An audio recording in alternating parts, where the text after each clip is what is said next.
The NAL playoffs were off to a hot start yesterday. We had a back-and-forth 3-map series and an upset win, but today is day 2. We got our first playoff look at Dark Zero and the undefeated Shopify Rebellion as we look to lock in 2 of our top 4 teams. Welcome inside the NAL studio here in Philadelphia, everyone. So glad to have you with us. I'm Jonas Willinger alongside Foxay and Laxing. If day 1 was any indication of what the playoffs are going to be like, we might be in for quite a treat today. No, I think we're definitely in for a treat. Yesterday, I think, lived up to its expectations. Honestly, for auction, I wasn't sure what we were going to see, but that game went the distance. Unfortunately, they couldn't get that win. But then you transition to the next game. I know you said, I mean, how did you say that game went? It was I don't know what you said, but I think you're discrediting again Wildcard on how well their game actually was. Like, they have really bounced back and really showed new life compared to what obviously the start of their stage was. And that's why it's so important for the best of 3s, because in the best of 1s, I mean, we saw it all throughout the stage. Nobody would have predicted as close of a matchup with M80 and OXG. Yeah. Nobody would have guessed Wildcard would have beat SSG. Exactly. Today is all about the upper bracket, though, as you mentioned. It is, of course, I mentioned it was an upset, but that may not be giving Wildcard enough credit. They move on and play Dark Zero, M80, and Shopify Rebellion. Of course, DZ and Shopify waiting in the wings, sitting on the sidelines yesterday, but now it is all about the hunt for the top 4 today. 2 teams will be locked in for that. And that's so important. I mean, back and forth. I mean, both matchups are going to be great, obviously, because we have the teams that were arguably the best when it came to the regular stage. But, you know, Wildcard's been looking really good. M80's been making strides, so it's going to be a lot more closer, neck and neck. And obviously, this is what every single pro player plays for, is to make it to that top 4, make it to that main stage, make it to these events. So SI points. Yeah, SI points too. Everything's on the line. Yeah, a lot on the line today. M80, one of those teams coming out of the group stage looking to make their mark. They got through a scrappy OXG yesterday. On the other side, though, SR, Shopify Rebellion, are the most intimidating team you could possibly go up against. Yeah, definitely the most intimidating. For M80, we heard, they were happy they got the win yesterday, but they weren't proud of their performance. They knew that they should have won that game, but given the mistakes that they were making, now you're going against SR again, where you cannot be making those mistakes. Well, as we said, M80 managed to fend off OXG barely. It was a very good 3-map series. It felt like M80 finally got it together on that 3rd map, but what a way to start the playoffs. A little shaky. Oh, absolutely. I mean, shaky couldn't have said it better. It really looked like they were shaking off the nerves. I mean, M80 has always been a team that has struggled under pressure, especially in previous rosters, but I really don't think that's what it was. I mean, they had great step-by-step attacks. It was flawless from start not to finish. That was the biggest issue, is in the end, minor mistakes were just holding them back from being able to have way cleaner of a match against OXG. And they recognized those mistakes. When we spoke to Hot and Cold after the game yesterday, wasn't exactly thrilled at how the match went. I mean, honestly, not really feeling that good. We were expected to beat them, and we just made it so much harder on ourselves. So we got the dub. That's cool, but we still played like shit. And in their first map against OXG on Labs, I mean, there was back-to-back rounds. I mean, Kino planning a little too far, and this is what we talk about with the minor mistakes. Yes, great play from Adam, shouldn't have happened necessarily. Right, in the second round, if somebody is behind Hot and Cold to just shoot for the C4 or look for it, we can get the plant off. And it ended up being a 1v2 that Hot and Cold almost won. And speaking of Hot and Cold in this last clip, goes for an amazing read, goes for the plant. Beautiful smoke from OXG to come out. Great utility from OXG. OXG wasn't just winning these rounds on luck. Obviously, they played it very well, but that smoke, Hodden was already on low HP, and he had 2 paths, the right or the left. He picked the wrong one. If he goes a little bit forward to the right, gets the diffuser down, we're talking about 3 rounds that easily could have went in M80's favor. So obviously, that was the reason on why it wasn't as clean as we would have liked to see from M80. But the whole start, I mean, it was beautiful from the start. They just needed to wrap it up. What worries me is I just don't believe they're giving enough credit to their opponents. Like, sure, you can say you should be the team that's winning, but these aren't mistakes that they're making on their own. This is Oxygen capitalizing on a very well-round play and understanding what they need to do in order to win it. And you're going against SR. I mean, what's the excuse going to be today if you don't win? Exactly. I mean, it's not going to be an easy road, that's for sure. We talked about their improvements on that third map yesterday. One of the catalysts for that kind of change seemed to be Kino. We talked about him before the game, coming into his own and really making this team work together. Yeah, we needed Kino to step up in a big way, and it wasn't in the big way kills-wise that we saw. He was doing good in that department, but it really was from being that catalyst, as you said, the leader of the team. I mean, look at everybody behind him on this BB. He was taking such control of the map on attack, and even if he wasn't getting those kills, he was constantly putting pressure in the face of OXG with everybody from M80 behind him. So obviously, it's not all about the stats. His stats were pretty good for yesterday's game, a full 3 maps, but that being said, it's how impactful he was on getting position and being that support, secondary support for M80 that they needed. He was there, getting the information, everybody followed up behind him, and that's what we wanted to see from Kino. Is it doesn't need to be all stats. I mean, they have amazing players all around the board. Not everyone's going to get the kills, but as long as you're impacting the rounds, that's the most important factor. Well, we mentioned it. They did end up taking the win, so that is the most important thing, just not as controlled and didn't at least control that game as much as they would like. They're going to have their work cut out for them today because they have to go against the team with the biggest story coming in here to the playoffs, Lax. They are undefeated. Shopify Rebellion, 9-0, almost perfect through the group stage. How can you defeat a team like this? Yeah, it's going to be hard, and I like that you say that because, I mean, SR is currently making history. Since Blast has came into the league, they are the only NAL team to have a flawless stage, and I don't imagine that they're going to let up here. They want to have a flawless playoffs, get that first place, get the 300 points, I believe, SI points for first place, get that prize pool, and every game has been convincing from across the board throughout this stage. And again, I don't really see them letting up here now that they're in best of 3s. If anything, I just see them getting stronger. And the only reason they're not perfect is because they went to overtime against Envy on the second play day, but they cap off the group stage with a big win against Dark Zero, a big win against M80. Like, those are the things that you just don't see a lot of teams to be able to do, and they ended it so well. Yeah, absolutely. And the thing is, when you look at the bigger picture for this roster, you look at an international level. If they win here today, that does get them a spot at EWC, and that's an invite. They don't qualify. That is an invite. Totally separate. But again, they are also shooting for those SI points so they can continue to make these international events. And obviously, SI being the biggest one, they want to be in Paris, and getting 300 points out the gate here, getting a win today and then finishing it off today is only going to set them up to be so much more successful down the road. It's so huge to be able to get those points early on because you don't want to be stuck scrambling with limited opportunity to be able to collect enough points, and then you're in a race to be able to compete to SI, and there's no more LCQ anymore. So obviously, getting as many points as possible and having as hard of a start. Also, to mention, going into a major event, if you're 9-0ing everybody in your league, you look so terrifying to everybody else at the event. So there's also that level of mentality that you're bringing to major events. Yeah, there's so many players on this Shopify Rebellion team that we've talked about given how well they've been playing. One person I feel like we haven't talked enough about is Surf. That flex support kind of flying under the radar, yet still making major contributions to this team. Yeah, I feel bad we haven't talked about Surf or highlight him too much, but when you have players like Rexon, Ambi, Troy, Spoit, I mean, you know, we talk about the brains of Troy, we talk about the backbone of Rexon. If you have to consider Surf to be part of that limb, that body, he's the joints, he's the tendons, he's the one that's keeping everything together and keeping them jointed. And realistically, when you look at his role and the plays that he does for this roster, he alleviates so much pressure for this team because he's so good at support, because he has that flexibility to whether he needs to get aggressive, whether he can play back a little bit. You always can rely on that back line of Troy and Surf. Surf just does such a good job that enables so much of this team to have success, and I'm glad that we can highlight him here because he absolutely deserves it. Because when you compare him to every other player in that supportive flex role, he is dominant in all sides. I mean, if we can throw up those stats really quick again, something I just really want to highlight, and you can just do this your own research. When you look at those stats, especially in the cost where you see that is an insane number, almost at 80% for that flex support role. That is an insane number. And again, you look at Katie, but again, the bigger picture, this entire roster is comprised of phenomenal players. It's no doubt as to why we see a flawless stage and possibly a flawless playoff. But again, I am super glad that we can highlight Surf here because he deserves every little bit of praise from his plays. Yeah, no doubt looking to contribute as Shopify try to keep this undefeated streak going. Now, where they're going to do that is the question. M80, of course, they know they have their work cut out for them, Fox, so you got to imagine they have to be quite careful where they take this Shopify team. Yeah, I mean, M80's obviously going to take out 2 of their worst maps. Chalet is going to be a big pick, one of M80's favorite maps. Also, great map for Shopify Rebellion when it comes to their aggressive nature of being able to play it. But that being said, it is more of a aggressive-sided map. So Shopify kind of taking M80 to their home ground off of the first game.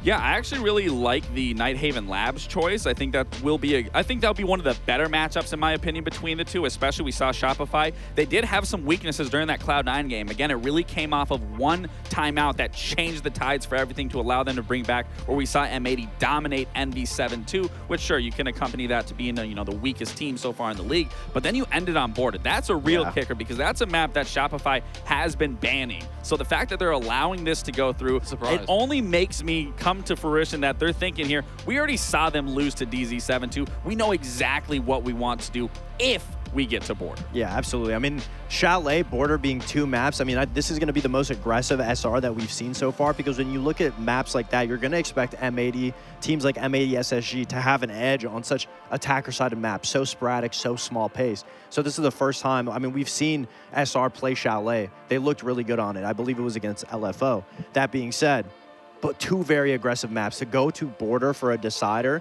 I mean, that'll be such a back and forth between the 2 teams. Especially given that neither team has really showed this to us. Like you said, one time for M80, they got cooked on it. Not yet for Shopify. What do you think the thought process is there?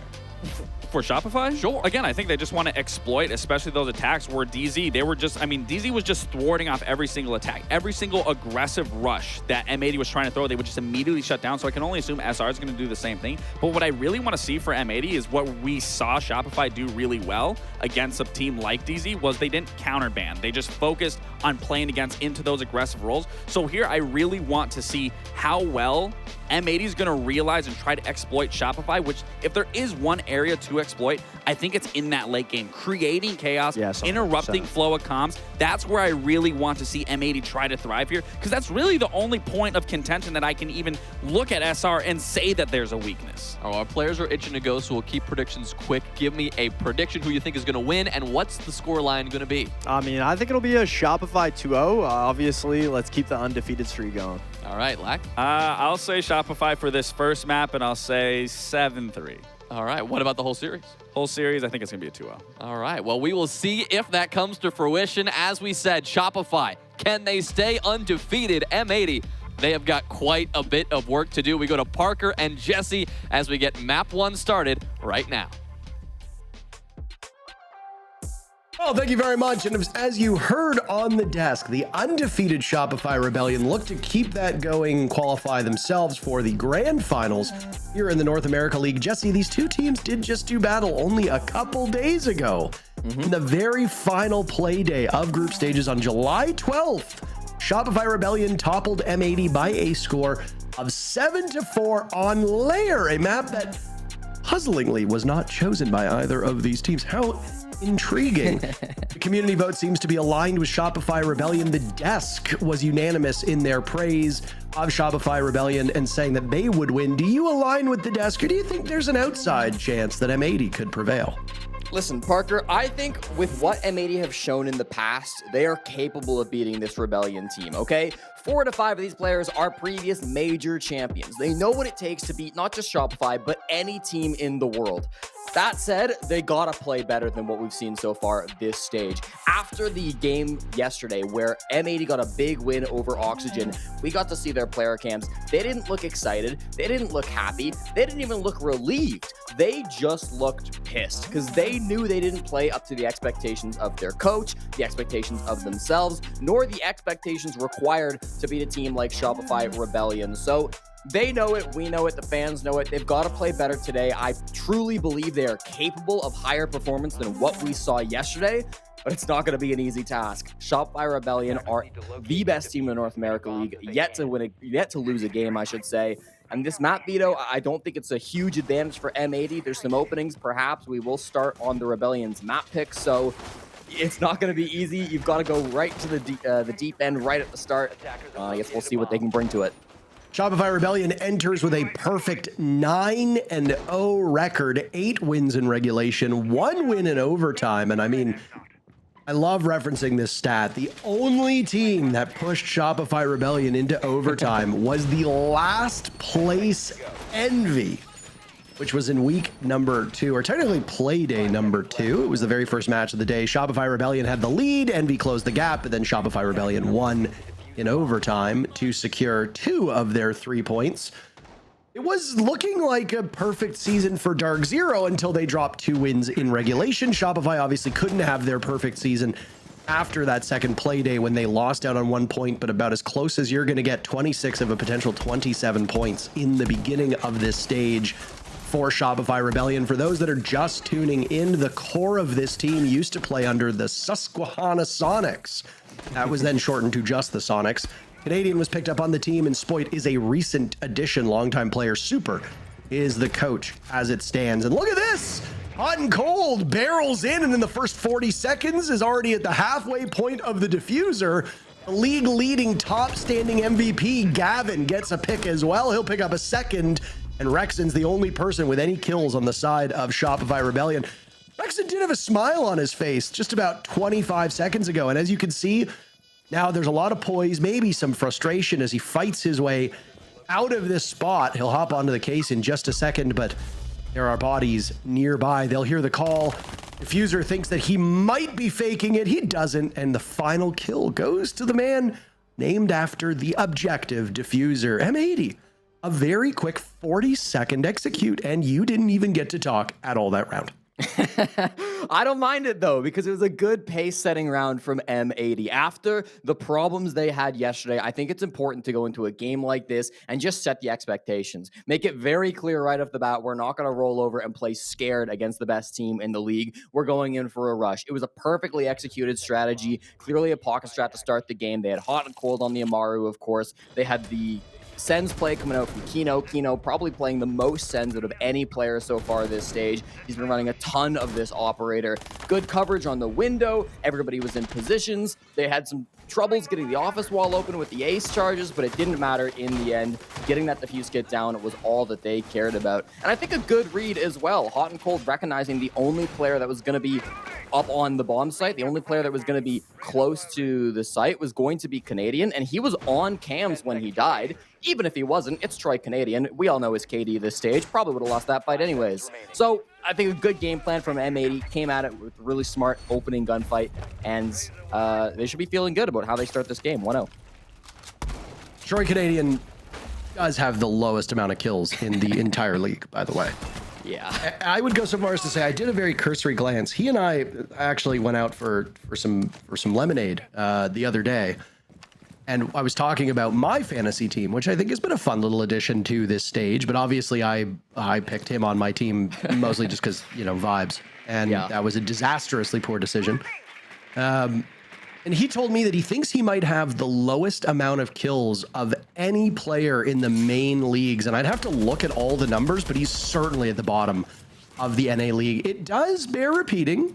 We talk about this every time Shopify Rebellion plays, and every time we see a team where a support player doesn't get a lot of kills.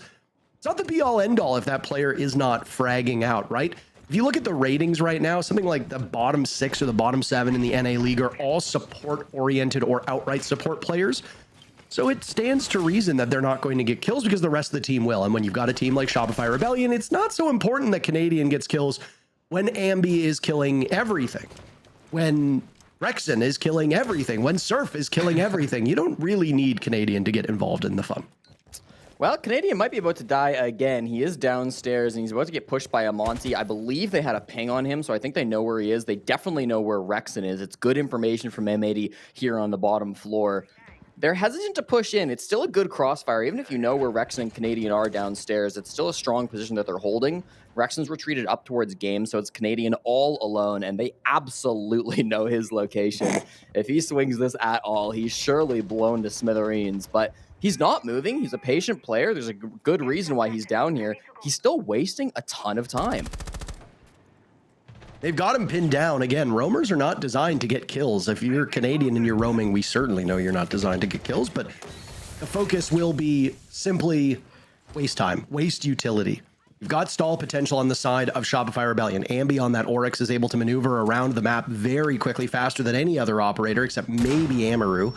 Canadians got the slowing potentials of the Banshee. You've got the Frostmats Orexin to slow you down, the Goo Mines as well from Spoid's Legion. So this is a very trap-heavy, very stall-heavy lineup.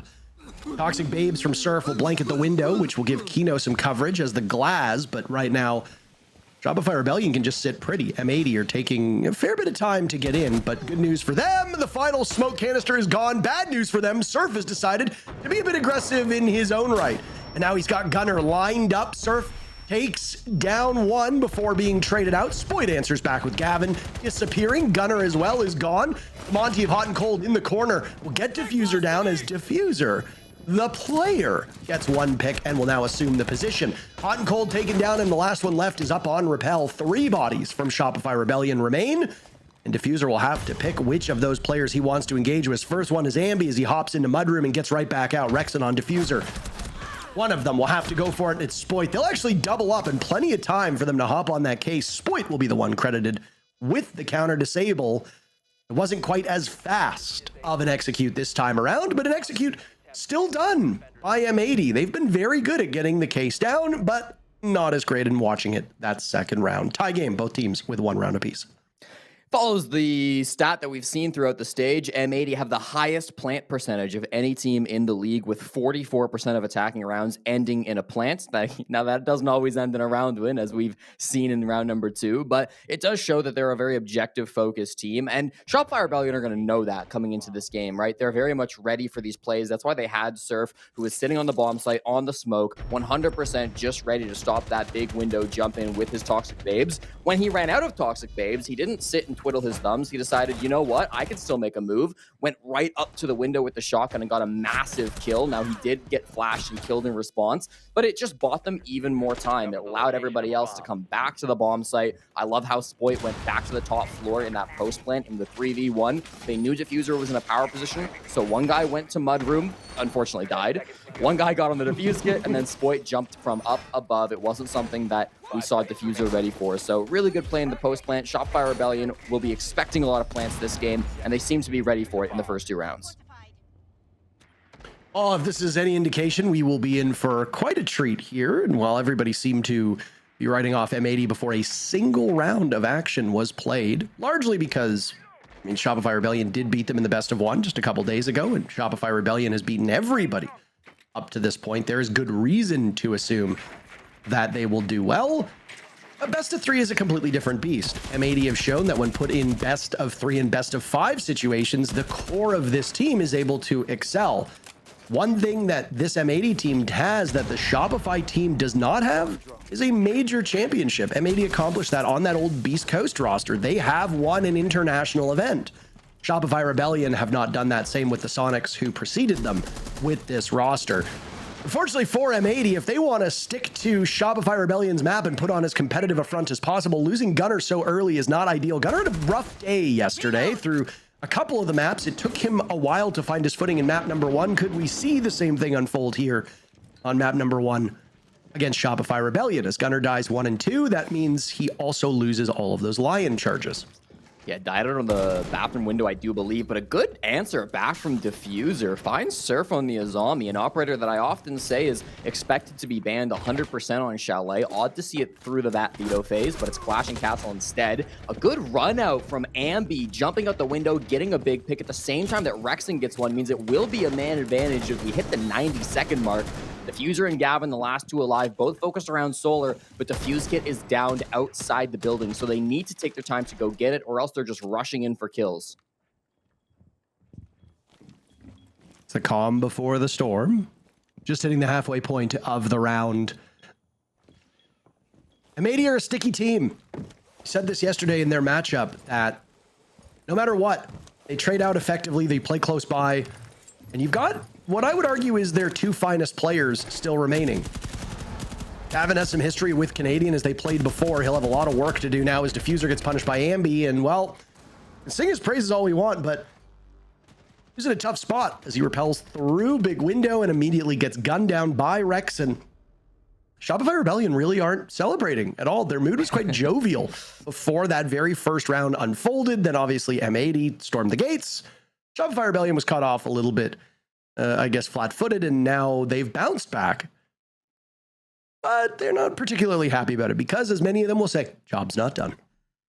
Yeah, it's always 0-0 with this team, and so they're going to know that every single round they got to take it and treat it like it's the most important one.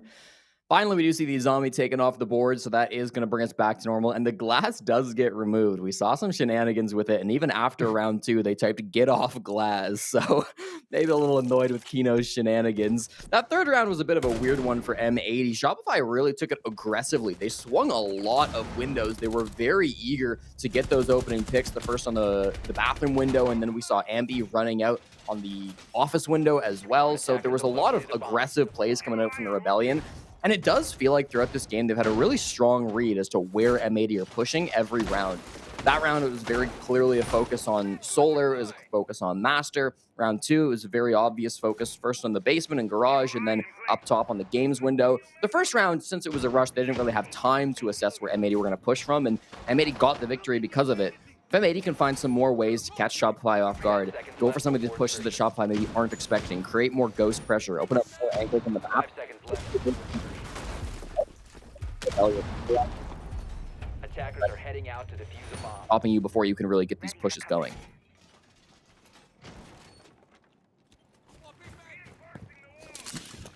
Oh, did not like how little we saw that glass. I have always been a glass enjoyer, I will say. Obviously now with it being banned out, I can understand why, though it is a bit of a bummer. One of the teams that we've seen running it quite reliably here is M80, obviously with Kino playing that glass from time to time, but we saw some OXG play yesterday as well. I do wonder if there's room for Glass to... Oh. All right, well, never mind. Hot and Cold does what Hot and Cold does best. He slingshots into the bomb site. He stabs Canadian in the back. Down he goes. Surf will trade it out with Kino dying. Hot and Cold was attempting to get that diffuser down, but has since stopped. I believe he hit a goo mine very briefly. He and Gunner now find themselves close enough to the bomb site, but they immediately peel out of there. Does Hotton know he did not plant the diffuser, by the way? I don't think it really matters because Gavin is just going to kill everybody inside the server. What oddly paced rounds up to this point, Jesse. Only Rexon and Surf remain for the Rebellion. This is really cool. They hit the site as fast as possible. Once they realized it wasn't safe enough to get a plant, they fell back. They were trying to bait movement out of Shopify Rebellion to get some kills from them. Now they've managed to whittle it down to a 4v2 with these Grimbees. Diffusers should be able to find these last couple players. Planting is still risky because SR, Dove do hold down the top floor, but it's not going to be simple with all of this pressure coming in from the Grim. And there we go. Hot and Cold thought he had the all clear earlier. He will not this time. And as there's a desperate attempt from Surf above to find Hot and Cold, it cannot be done. Rexon does, though, and actually stops the defuse plant in its tracks. I do like this defense upstairs by Shopify Rebellion. There's still intel inside the site that is being dealt with by M80 as they look for a clear way in. Evil Eye cams, bulletproof cams. They're dealing with quite a lot. Rexon's now been dropped. Surf will trade it out. And oh my, Surf has a golden opportunity! And the tides are way too strong for M80 to swim. Surf wins the round through an incredible play. And what should have been M80's goes to the Rebellion. That's so smart. First of all, for those keeping track, that is the second opening pick from Hot and Cold on Amaru onto Canadian in the site on cameras. So that's 2 for 2 so far. Anybody tracking that stat. But second of all, it was a really interesting idea from M80. There was a great YouTube video put out by Fett a couple of days ago called How I Use Smash Bros. Game Theory to Win an R6 Championship. And it's a very good video. It goes deep into the strategies that Fett and the rest of this Beast Coast team use to win the Manchester Major, and I can't possibly cover all of it here. But one of the lessons taught in that video is how sometimes when you go for a rush and you hit right into sight, instead of rushing the rest of your team straight into the bomb site, instead of moving everybody right in to try to get that defuse kit down, what you can do is you can post up around the bomb site still. Keep one guy in to apply the pressure, but then just have everybody else around. Your goal is to force movements, predict what the defenders are going to do, and then catch them off guard as they make that rotate back to the bomb site. That's one thing, that's one strategy that they were using back when they became major champions. And I think although it worked initially in this round where they got site control first, they got a couple of picks on players rotating back towards the site, on players trying to get aggressive to equalize the man count, to do something after they had lost their bomb site. Rexon and Surf were wise to this strategy. Rexon and Surf said, we don't need to panic. Yes, they're in our sights, but we're holding the power position. We're above the site. We're the guys. That is the most Swedish I have heard him sound ever, by the way. He has virtually no accent when you hear him speak, but he went full Swede there, and I appreciate hearing it spill out. Anyways, really smart game plan from both Surf and Rexon. They didn't panic. They kept the power position up above the bomb site and stopped that plant going down. Always in control of that round, despite what the numbers advantage and the site control looked like for M80. You don't think he sounded Swedish? I do think he sounded Swedish. You were so quick to skip over my incredible point. You're right, Parker. I should value the words you say more. It was funny because Spoyd is also obviously in Toronto, and when, oh my. This is the whole wildcard SSG game that was played yesterday on this map had spawn peaks galore. None of them ever worked out. Ambi's like, watch now. You watch and learn. He made it work. Gunnar is having more of a match one game from yesterday than I think M80 would like. Gunnar being very ineffective through much of the previous 24 hours does not help M80's chances. M80 still won their matchup yesterday, even despite it. Gunnar did have a much better end of map one. Had a terrific, what was it, map 3, but map 2, obviously, that was won by OXG. They fell off. But a good answer back, and Canadian is effectively a target dummy still, 0 and 5, playing on not traditional support roles, by the way. Surf has taken a more support-oriented role. Down goes Kino at the hands of Rexon. There goes the Grim. Some major utility now lost from M80, Jesse. No bees, no air jabs. Flank will be an issue should Shopify Rebellion send a player to go after this M80's execute. Yeah, this is awkward. We still got a lot of Rebellion players lurking around that basement. Rexon's returned back to the top floor, but Spoyd is down there. At the same time, you've got Ambi, who's watching down towards the basement onto West Main stairs, and it looks like he will get a freebie. Gets some damage, half HP to Diffuser, but then escapes. Doesn't quite hit the headshot, so Diffuser escapes with his life. This push from M80 is kind of all over the place. They will regroup. Hot and Cold and Diffuser now start to push up through Master. This is usually what teams want to be doing in the first 30, 45 seconds. We're coming down to the last 70. They're just getting into office. They're just looking at the blue hall now. They're looking into cases. They've still got good util. You know, I like the Blackbeard to try to make some space. They've still got some ace charges if they want to deal with the shield at the top of the stairs, but broadly, Shopify Rebellion don't even need to contest this. You can see almost all of them have already fallen back to the site. Spoit's still down in the basement. Surf playing over towards stairs, just ran back into bar as well. So they don't care if the M80 guys get the top floor. They know they've got man advantage. They know time is low, and there's not a lot of soft breach on that M80 side either. So this is not going to be an easy push. Rexon is tucked into this corner. He and Surf worked so well on that previous round. Surf really doesn't get his flowers the way a lot of these other Shopify Rebellion players do. I would go so far as to say that of the 5, he is probably the least known, but I hope that's changing because he definitely deserves it. He's a very critical part of this team. A lot will fall on his shoulders now as smoke, as there goes the rush on in. Hot and Cold will breathe in some of that gas. He's trying to fight through it. I don't know if he's going to be able to. Diffuser dies and Gavin will follow shortly thereafter, and it's all up to Matthew Stevens. Tucked into the corner, shield out, and he'll survive, but his team won't. Timer runs and gives Shopify Rebellion yet another round. M80 had called their timeout as Fabian attempted to get his team's head and strategy back into this. It did not immediately succeed. And SR is just running away with this first half. It's really strong early rounds from Shopify Rebellion. They're getting spawn peaks. They're getting other aggressive peaks over around the map. Rexon's having an absolutely fantastic game, often playing kind of by himself, I guess kind of with Canadian in that round near the basement as well. But it doesn't seem to matter whether he's with teammates or whether he's alone. He's having a huge impact in terms of the kills in this game. And again, it feels like M80's push, once they get to the execute, super readable, right? Yeah, they open up the hatch. They start to get over towards the games window. It was maybe an aggressive jump in from Hot and Cold and the Blackbeard. It was a bit surprising, perhaps, to see him vault the games window like that, but the Toxic Babe came all the same. It didn't seem to slow down anybody on Shopify Rebellion. So I really like the late rounds, the way that Shopify Rebellion are reading these pushes. I like the early rounds, how they're taking the game into their hands and bringing the aggression to M80 rather than just waiting for M80 to come to them. Feels like on all fronts, Shopify Rebellion are dominating this game. It's still only the very first round where M80 went for that rush play that they got away with a win. And even when they tried to replicate that, well, they still couldn't pull it off. A 5-1 first half is entirely possible for Shopify. We have seen quite a bevy of lopsided first halves across yesterday and today.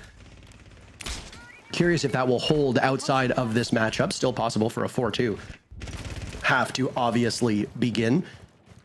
Dark Zero and Wildcard will be played out later today. They could also have a very dominant first half. Dark Zero looked like an unbeatable team until those final couple play days where they lost to Shopify Rebellion and then SSG by the same scorelines. Dark Zero mustering 5 rounds in both of those bouts, but ultimately losing in regulation.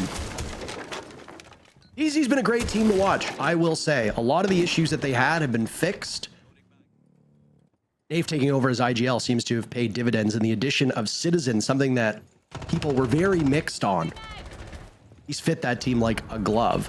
I will be eagerly watching that Wildcard matchup because Wildcard themselves have lived up to their name, Jesse. They have been absolutely wild, and you don't really know what to expect. I certainly didn't expect that result yesterday when they 2-0'd Space Station. Yeah, it'll be a really exciting match later on today to see them face off against DZ. Winner of that game will play the winner of this game in the upper bracket finals. Surf the opening pick on a diffuser who had taken a lot of damage down below. It's actually a vert angle that he dies to. He was battling Spoit on a long angle down there previously, so he's had a lot of attention thrown his way this round. Kino does get an answer back. It's only on to Canadian, who has yet to find a kill in this game. An 0-6 first half, but doesn't mean it's going to be an easy push to still come through. Surf still locked up inside the bathtub in a powerful position. Ambi back towards Mez. Rexon up aggressive in office as well. You can get the Monty in, but planting's a whole different ballgame. They're poised and ready. Both logic bombs still in pocket of Gunner, who has lived significantly longer than most rounds. Surf takes an opportunity to gun down hot and cold, but Gunner and Gavin are there to tie things up for M80 and then push themselves ahead by 1. Rexon is still on the board. Spoit, not far removed. Blinded, tucked into the corner. They'll hunt him down with Logic Bomb as now Gunner will throw out yet another, and around the corner, down goes Spoit. Rexon will need to clutch out a 1v3 to give his team a 5-1 first half. If not, M80 will pick up their second round. Maybe a bit of mental momentum heading into the side swap.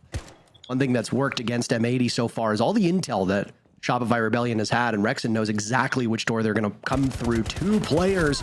He lines up with 1, manages to get away for the time being, but has no real intel beyond that next player of Gavin. Swinger be swung. Gavin jiggle peeking around the corner, running out of time. There's the rappel on in. Rexon's in bad shape, and he played the corner just a bit too wrong. Worried about the pressure from Big Window. He tried to square up and keep himself safe, but he missed the shot onto the Hibana, costing him the round. And unforgiving spot for Rexon to be in, admittedly, but one that he's clutched up in the past. A 4-2 half for Shopify Rebellion is something they'll be quite proud of and seems to be the default score line for a Chalet. We'll switch sides, and now, operator bans, Jesse. Yeah, it should be a sigh of relief for M80 to win that round, a 3v1 that Rexon almost took control of, but thankfully you do get away with it. Once again, we'd expect probably double shield, Blackbeard plus Monty, and then double kind of window coverage in the Azami plus Castle. Could also see maybe like Capitao, Fenrir, Clash, all good operators on this map. It'll be the Blitz Azami. I thought the Blackbeard, but same diff. Accomplishes the same goal in slightly different ways. Going back to round number 6, you know, it's good to see Gunner starting to get involved in this game. We've talked about how he maybe had his struggles yesterday, but all season long, he's been a slow starter. For the first, I believe, 5 playdays of the North American League, he went negative every single game. Then in the last 4 playdays of groups, that man right there was able to get a positive win rate on a positive stat line on every single map. And even going back to yesterday, while he started the series up against Oxygen at a 1-6 stat line, he ended it even. He ended with a flat stat line through the full best of 3 and ended up being the single MVP, the best player on that 3rd map, the Decider, up against Oxygen. So keep an eye on Gunner. Just because he had a slow start, 1-4, doesn't mean he's not going to heat up as this game continues. M80 would certainly hope that this game can be extended up into a 3rd map. Or, I mean, if they can really battle back on Chalet, bring this second half to be more competitive on the defensive side, then a 2-0 is still in the cards.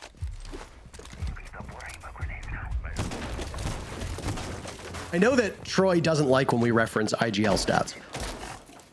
And for good reason. He's been vocal about it in the past because the base assumption should be that IGLs don't get a lot of kills, supports don't get a lot of kills, etc. But if we're looking specifically at the number of frags in the league, Canadian is in dead last with 27. He started today, 27 kills, 58 deaths. That's a minus 31. The next closest to him is Bino from that LFO Orglis team, who's 33 and 58. So he's 6 kills ahead of Canadian. The next 2 players, they're tied with kills, are Kino and JJ Blast with 45. So there is quite a fall off to get to Canadian and Bino.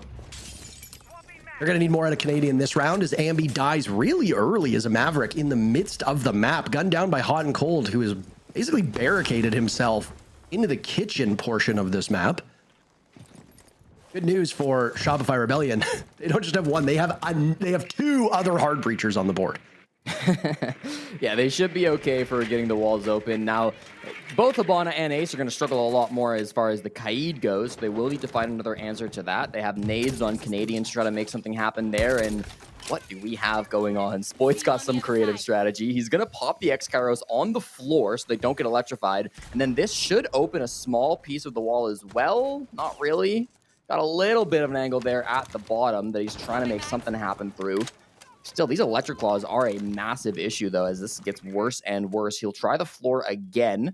Oh, you're never getting that claw. As far as the X-Kairos are concerned, you're going to have to get somebody in on the side or get that nade in quite deep. I think Spoit's going to give up on that for now. The shenanigans with the X-Kairos just too difficult in this high-pressure situation. But as I say that, the Twitch drone, I believe, just popped the claw. So now Spoit can do his job. Crisis averted. Safe passage now through the wall, or one will hope. When the Canadian Tuberow holds lasts. onto that diffuser. I'm sorry, Jesse, what did you say? Just when the Tuberow runs out.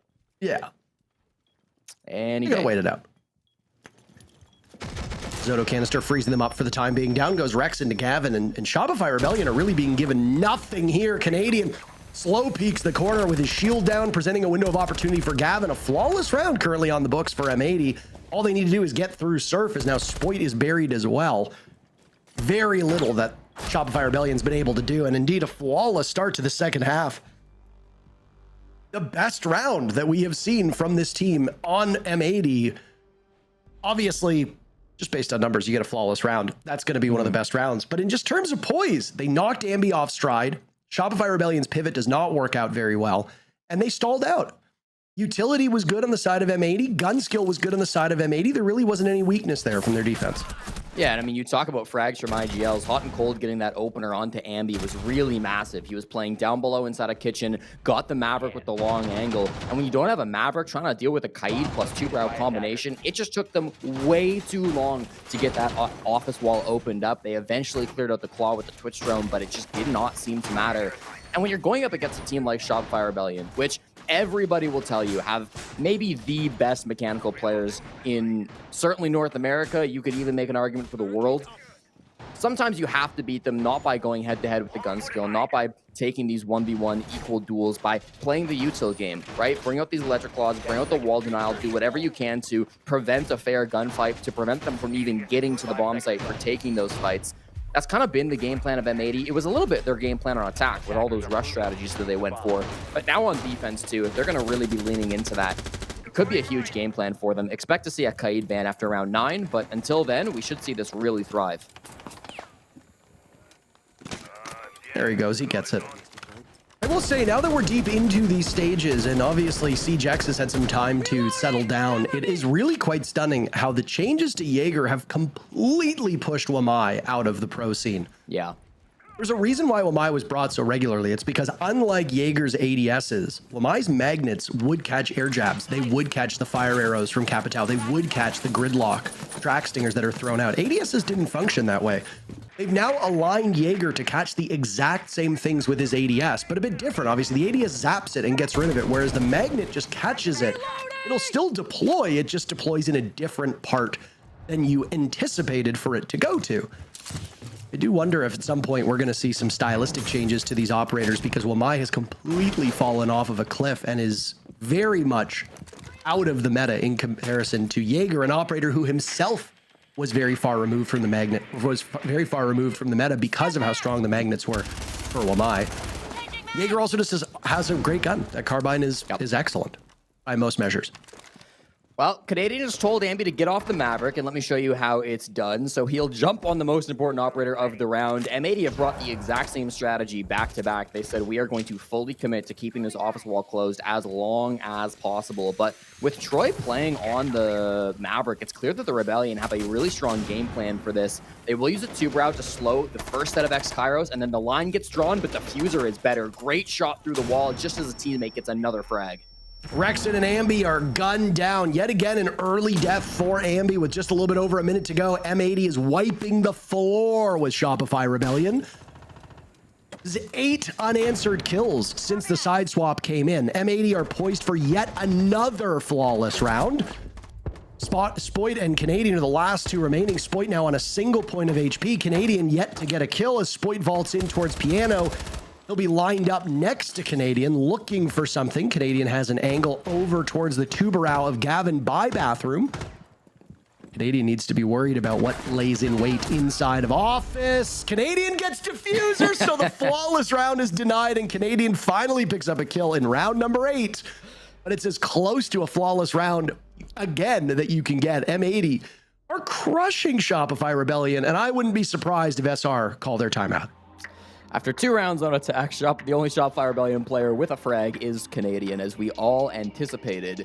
You are correct in the attack timeout, Parker. Super will decide to call it for SR, and they really need to get a handle on this office wall. The office wall has by far been the MVP for M80. It stalled the entirety of round 7, and then in round 8, I like what Shopify Rebellion did to that wall. You know, they clearly came at it with a game plan. They knew it was still going to be an issue. They started with Habana pellets coming out from cases. They then started with the Maverick line that a teammate was watching, but I mean, Diffuser just played that position so incredibly well. Hit one great shot first through the Maverick line, and then he got a second kill from that same position. Don't know if that was the office Valk or if that was again through the Mav hole, but regardless, was able to rack up the kills over towards office wall, and again, it never really got opened up. The good news for Shopify Rebellion is whatever this tertiary site might be, the office wall is not really going to play that much of an effect. They can just ignore the office wall if it's going to be a games bomb site or if it's going to be down in the basement. There is sometimes a player over around Master and Office if the bomb site is going to be bar in games, but you can't really lock down Office the same way that you can when the bomb site is top floor or inside a kitchen. So that's the good news for Shopify Rebellion. The other piece of good news is, of course, after this round, they can ban either the Kaid or the Tubarão, so that will make the wall a little bit easier to achieve. But still, I think what Super is probably trying to address with this tack timeout is not necessarily the micro of how to deal with office wall. It's the macro of like what these guys are trying to do on their defenses. They're trying to play very heavy into the util. They're trying to play very heavy with the stall game to make sure that you can't get into the bomb site quicker. See what kind of game plan Super can come up with to try to break that, not necessarily specific strategy, but general playstyle being shown by M80. Attacker's objective is to defuse a bomb. We talked as well about Troy's kills and how far below everybody else he was, but the same should be said about Ambi, who after yesterday's matchup still finds Rexon in second place. Ambi entered the day with 111 kills. Rexon is second with 94.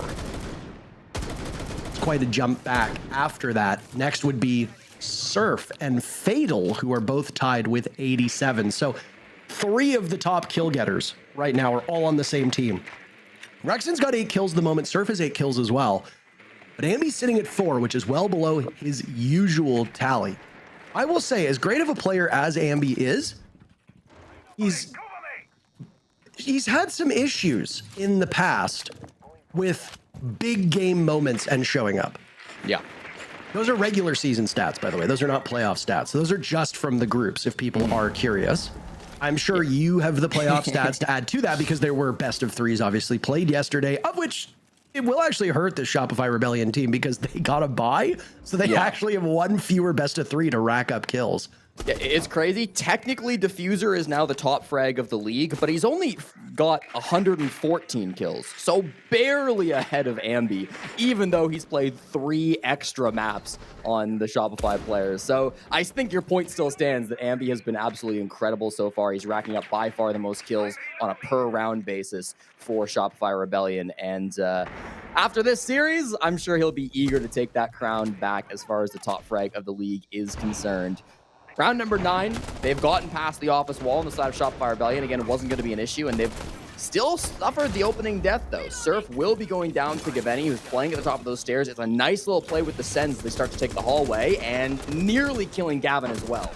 Spoit missing an opportunity, a bit of an embarrassing fight for a player of his caliber. Gavin unsheathing the pistol, and down he goes. Now he will also fall as Rexon punishes Gavin before being traded out by Gunner. This is quite the brawl. Canadian and Ambi, the last 2 remaining, is M80 will swarm the site.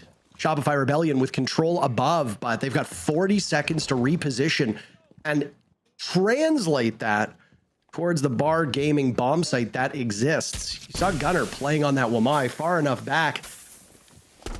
Will he get the read on Ambi here? No. Ambi sees him first, takes him down. This is winnable. The problem is, Jesse, there's still a clash on the board. All 3 remaining players from M80 are tucked in over towards back bar, and they will use Kino very effectively to slow this down.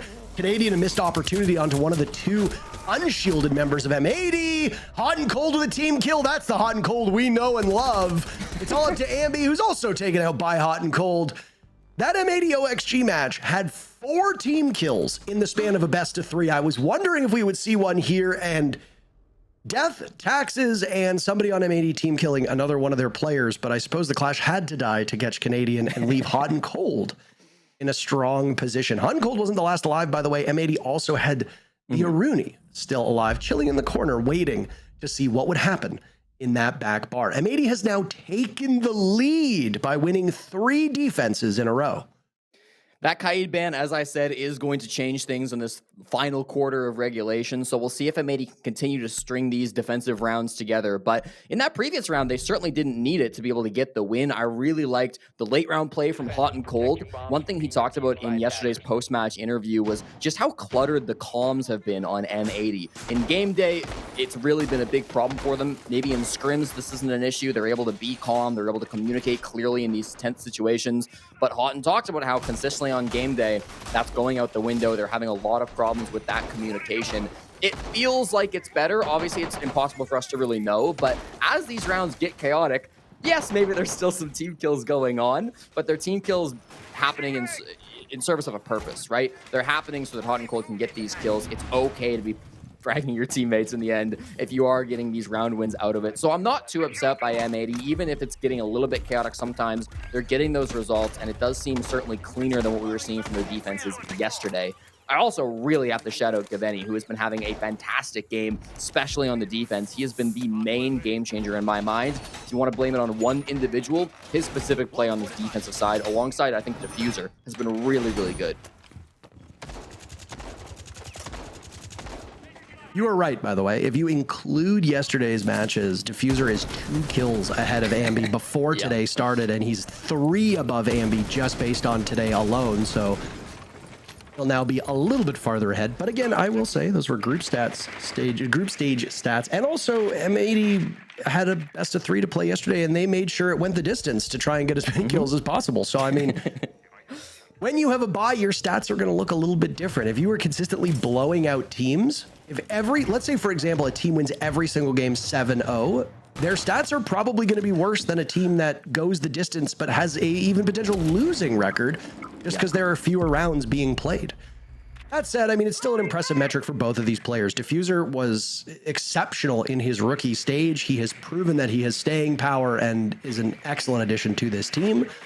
Gavin obviously has been the major story for this squad, though Diffuser is the highest rated player on the team through the groups. Gavin is not far behind. A lot of smokes coming out at the start of this round. They are applying a lot of pressure to the mid-floor. A hop out from Spoit does get punished. Good shot from Gunner. Traded out immediately from Ambi as the push comes through into Kitchen. They find another one at a hot and cold.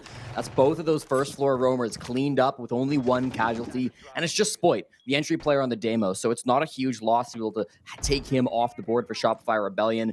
They've gone for a completely different pushing strategy this time, completely ignoring the office wall. They've now got full bottom control. They can walk up these solar stairs, go for a push into Master, play a completely different game plan that M80 are maybe a little bit less ready for. They now need some really strong presence from their anchor players. They want to be able to lock this game down. Late setup on that mirror window from Kino, which is always a nice thing to see with black mirrors. If you keep one in pocket and you play a sheltered role, which Kino often does, you can set it up to greet wherever the attack is going to come from. Ambi, who's been terrific so far this round, almost gets the mirror, gets the nitro cell. A great combo. Surf drop by Kino, so Ambi unable to kill him. Unfortunately costs Surf his life.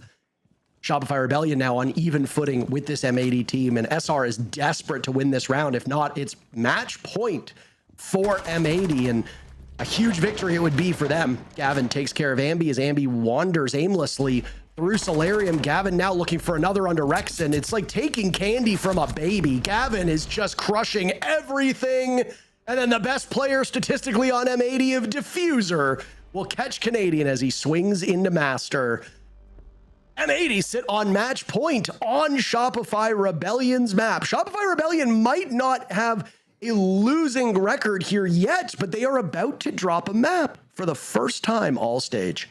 They desperately need to get this game under control, and the biggest problem right now remains Gaveni. He's consistently on this defensive half ever since round 7. He has been turning it up on the defense, which I will say is a little odd for Gavin, because throughout the regular season and throughout the first day of playoffs, he was a much better attacking player than he was on defense. He had a 122 KDR on offense, a .83 on defense. That's a pretty big gap when you look just at his kills and depth stats from the regular season. But now we're seeing that flip on its head, whether it's something about Chalet or whether it's something about playing against Shopify Rebellion. Today, he has been a defensive monster. Wasn't bad on attack either, I should say, but he's been the real game changer, I think, in this second half. Shopify Rebellion, whether they're fighting him in the early game or in the late game, cannot get a handle on this player.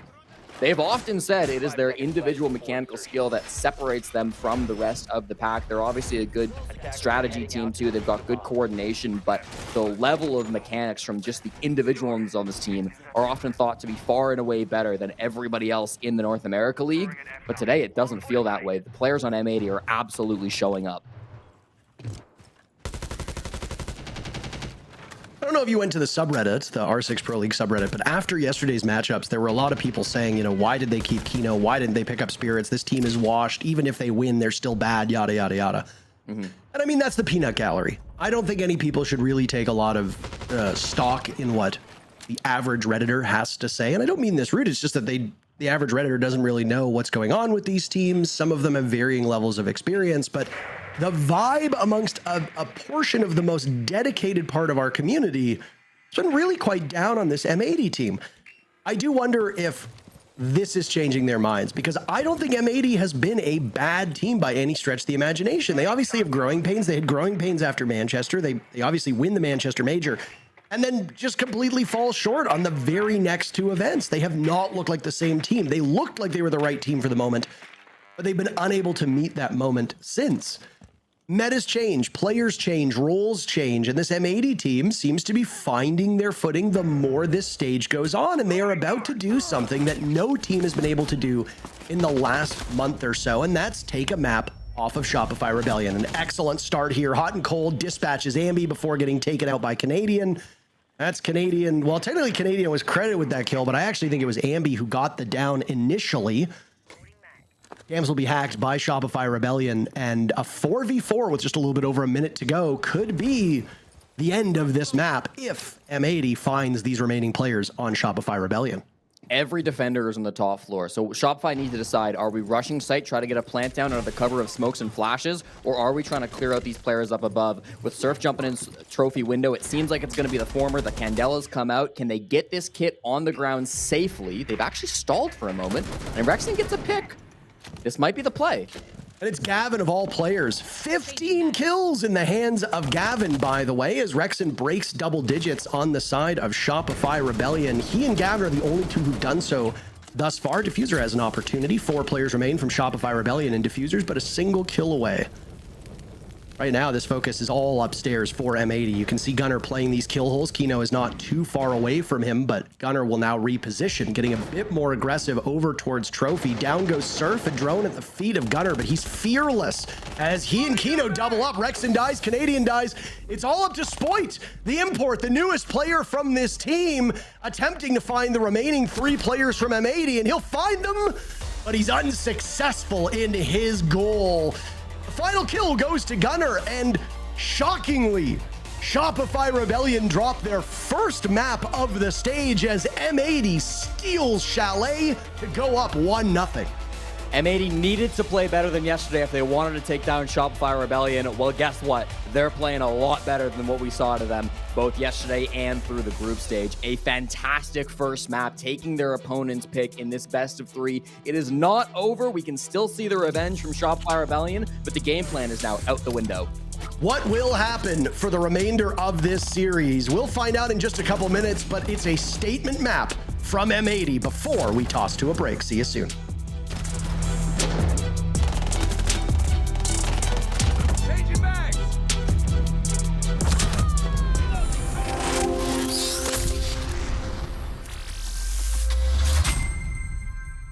Yeah, he's in catch. He was in catch. He shot. Done one. Heard. He's not planning. Listen to the plan.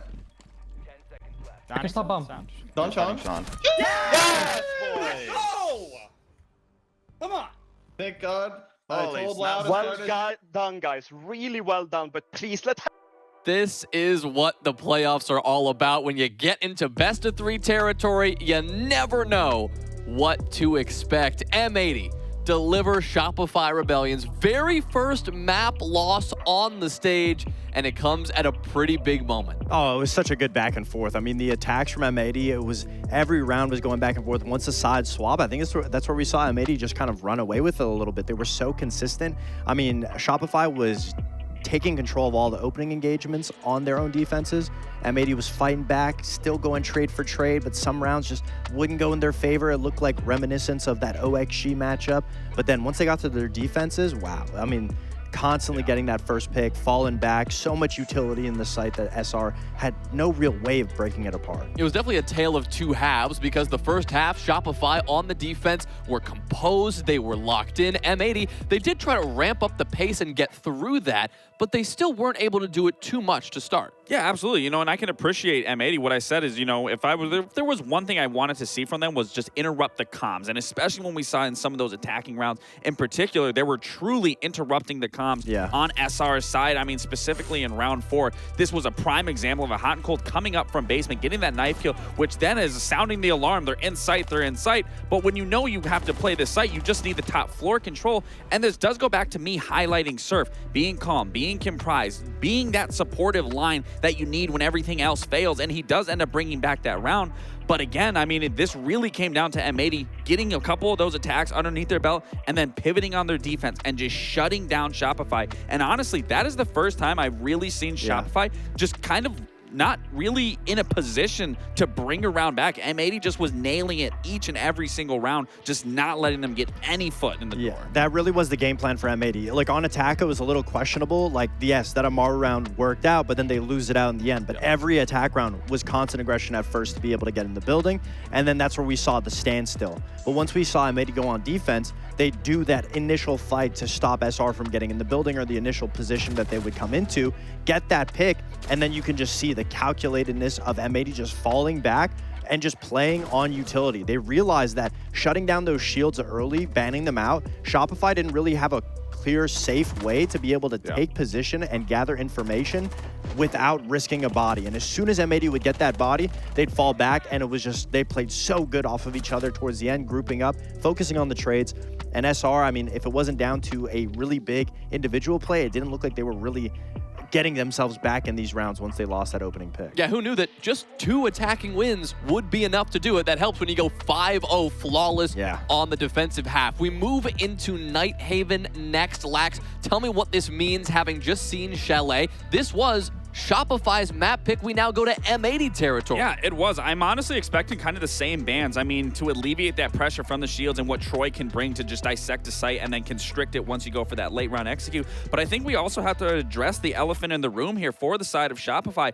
Is Troy not getting a kill? I believe he got 1 kill, maybe 2 kills at the end there. But sure, we can accompany that. You're a support. You shouldn't be getting a lot of kills. You're the IGL. But at the end of the day, those do start adding up when it comes round to round, where that 1 kill, you stay alive, you win that gunfight. That takes pressure off from your teammates, and I think it is really going to be a big factor here if he can actually start ramping up, even getting 3-4 kills in the round, not having as many deaths. I really think that is the main key takeaway from that game, Chalet, of Troy not being able to find success in his own right. Yeah, I mean, completely. I think it's okay not to get kills if you're substituting that with getting information on shields or using your utility to clear out other defender-sided utility. Yeah. But that's not what we were seeing. A lot of those times in those late round situations, Canadian was one of the players that was alive, still with Capital bolts in his pocket or utility that could be used. No shield to get information early. I mean, I'd love to see if M80 goes for the same Monty That's what I'm and curious of, Blitz too. ban. I'm hoping to see Canadian get on the BB a little bit or get a little bit more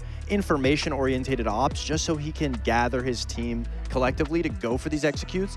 Just a little bit better utility management too. And also, getting into the building was so crucial on Chalet. They could not do it. I mean, we saw it. M80 had 5 opening kills on their defense. So obviously, that's the first step. You need to be able to get in safely. And I think Shopify, right now, usually they can do it, but right now they can't do it without the shields. So I'm expecting to see Troy bring out that BB. Yeah, hopefully they'll be able to step it up some other way, right? Get those entry kills with that BB or, the good old-fashioned way without a shield. But you might need it. You're going to Nighthaven next, as we talked about, Lax, where obviously we talked about those entries. Is that going to be where Shopify have to put kind of all their focus as we go into this next map? Or is maybe some stepping up on the defense possible as well?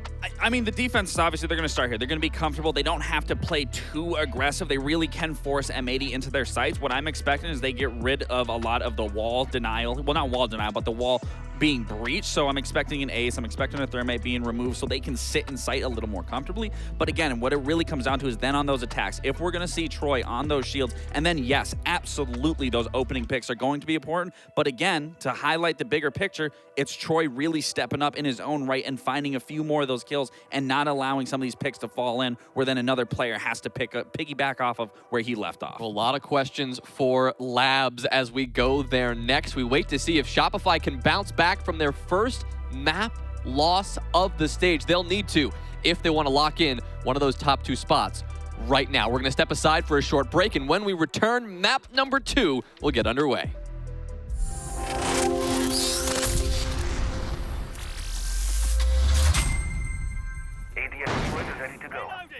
All right, well, we got through the operator bans just in time for everything to implode. But the implosion is finished, and we have rebuilt from the ground up. And here we are on Nighthaven Labs. Jesse, you wanted to talk about the operator bans. Now seems to be the perfect time to do so.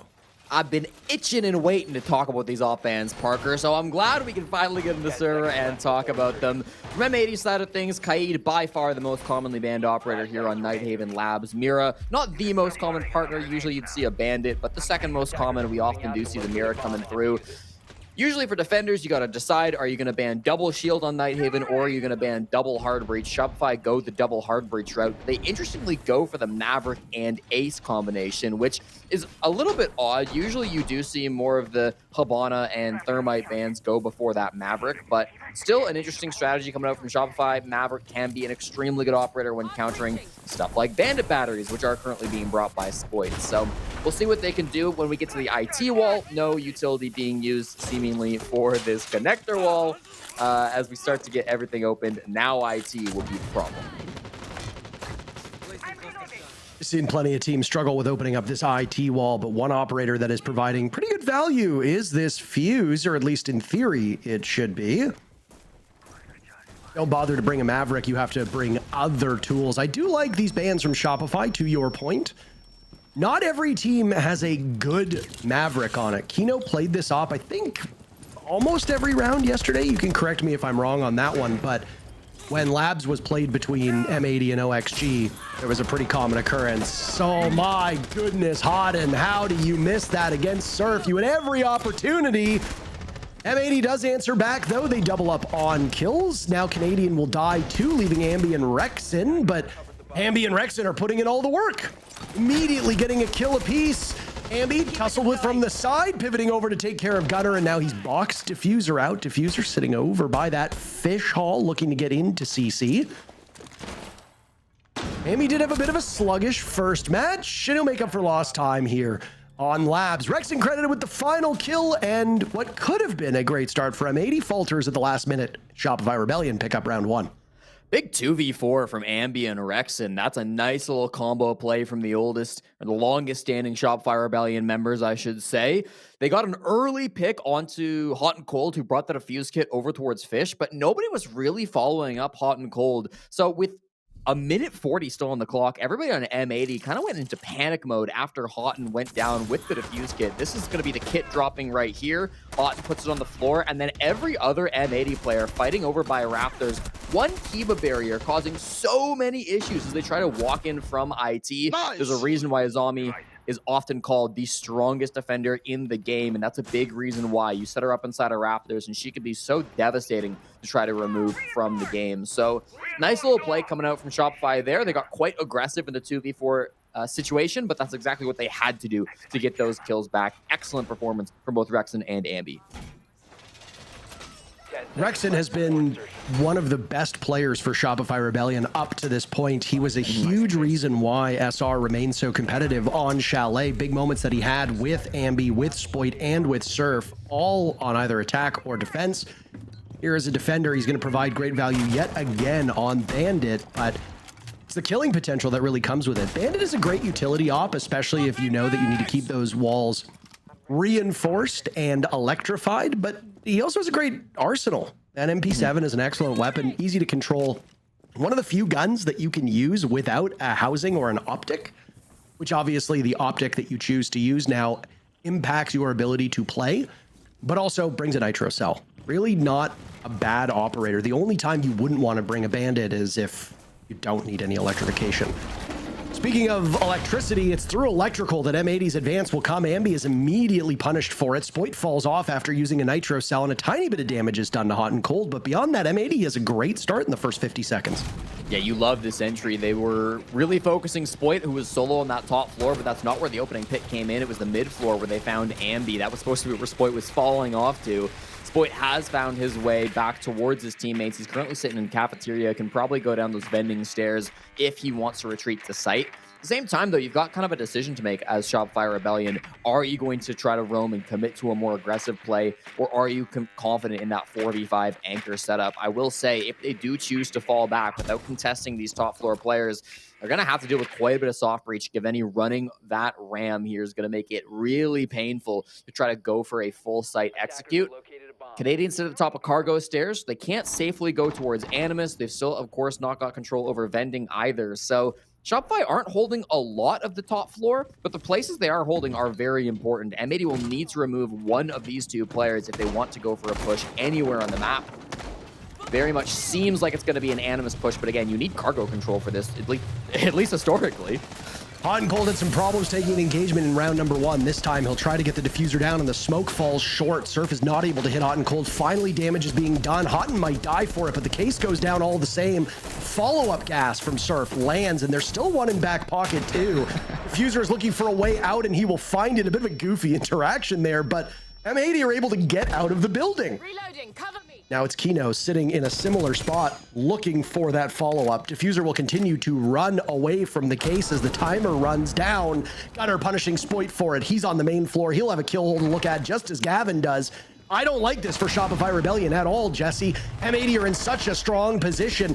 They trickle on in. Down goes Rexin. Down goes Surf. And down goes the round for Shopify Rebellion as M80 pick up their first round after what could have been round number 1 breaking in their favor too. I like what we're seeing from M80 so far, even if it is a tie game.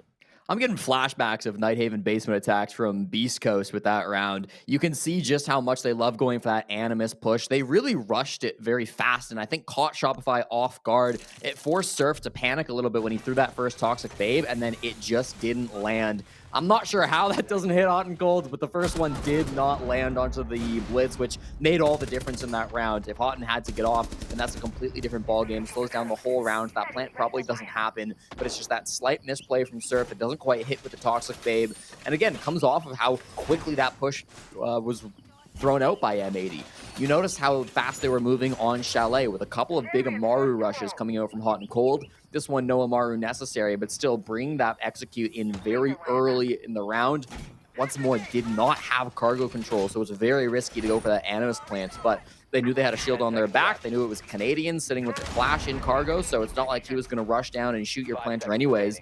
Nicely done on the side of M80. Those fast pushes are something Shopify will need to adapt to in this series.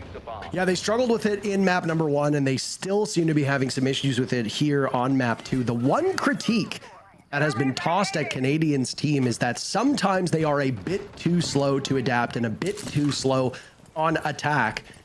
As defenders, you don't really need to be fast, but you do need to be prepared for the speed of a quick execute. Fabian, who's going to be coaching this M80 team for, I assume, the foreseeable future, likely has a very good read on this. We are not just witnessing two good teams collide, but we are also watching what will likely be a coaching showcase. Super has a great mind for this game. Fabian has a great mind for this game. Both of them have proven their worth, though Fabian is a little bit ahead in the winning department. Though you've got Canadian on the side of Shopify Rebellion with all the hardware in his proverbial trophy case.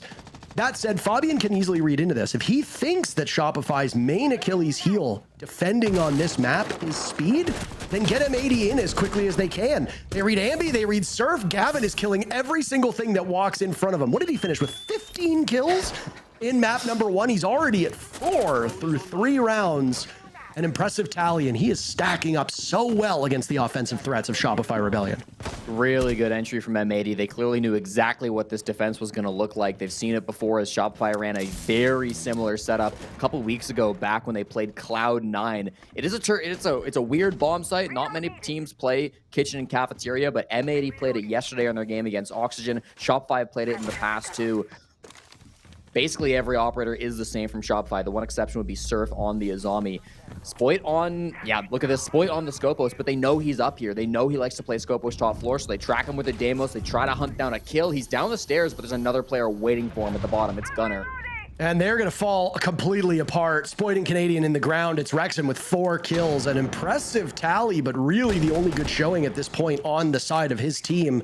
He's got a great weapon, and he's got good positioning. He's far enough back where they will have to engage him directly, but he'll get tracked now, so the jig will be up. Takes down Kino. These isolated engagements will continue, but it's Diffuser to secure kill number 5 and give M80 back-to-back rounds. A bit troubling here for Shopify Rebellion. This map picked by M80, which means that SR gets the better side in their eyes. Which means that Shopify Rebellion should be running up the score at this point in time. They are not. That is a problem. M80 doing the job on attack. And now we'll go to the final wave of operator bans. Blitz ban, I wonder? Yeah, Blitz ban and paired with a bandit as well. Makes a lot of sense based on what we saw in those first 3 rounds. I gotta question that decision to go kitchen cafeteria. It's not thought of as a very strong bomb site. Storage and control was open. That would have been the expected position. And it's not like M80 are a great team at attacking storage. They went 0 for 2 attacking storage and control so far in the NAL against both MV and OXG. So it's not like they've mastered attacking that bomb site or anything. Instead, Shopify choose to go for the bomb site. That's a lot less common. They play basically the exact same defensive setup that they played earlier in the season against Cloud9. M80 were super ready for it. They had a smart entry through the bottom floor. They very much predicted exactly what that defense was going to look like. So, odd choice from Shopify Rebellion. I don't expect them to repeat that setup. They'll probably go over to storage and control for round number 6 if it's the only thing left up. But for now, something to think about a little bit later in the game. They've gotten that blitz off the board. That was a key operator in clearing out both that second round and third round. So hopefully they can avoid some of those mistakes going into that second quarter. Attacker's objective is to defuse a bomb. Jammer ready. The little quirk that we saw in the matchups yesterday on Labs was the opposite side of that rafters wall getting reinforced. We see things a little bit more normal this time with that most rightward panel getting opened up, which means that you'll have to take a direct engagement with the door on rafters.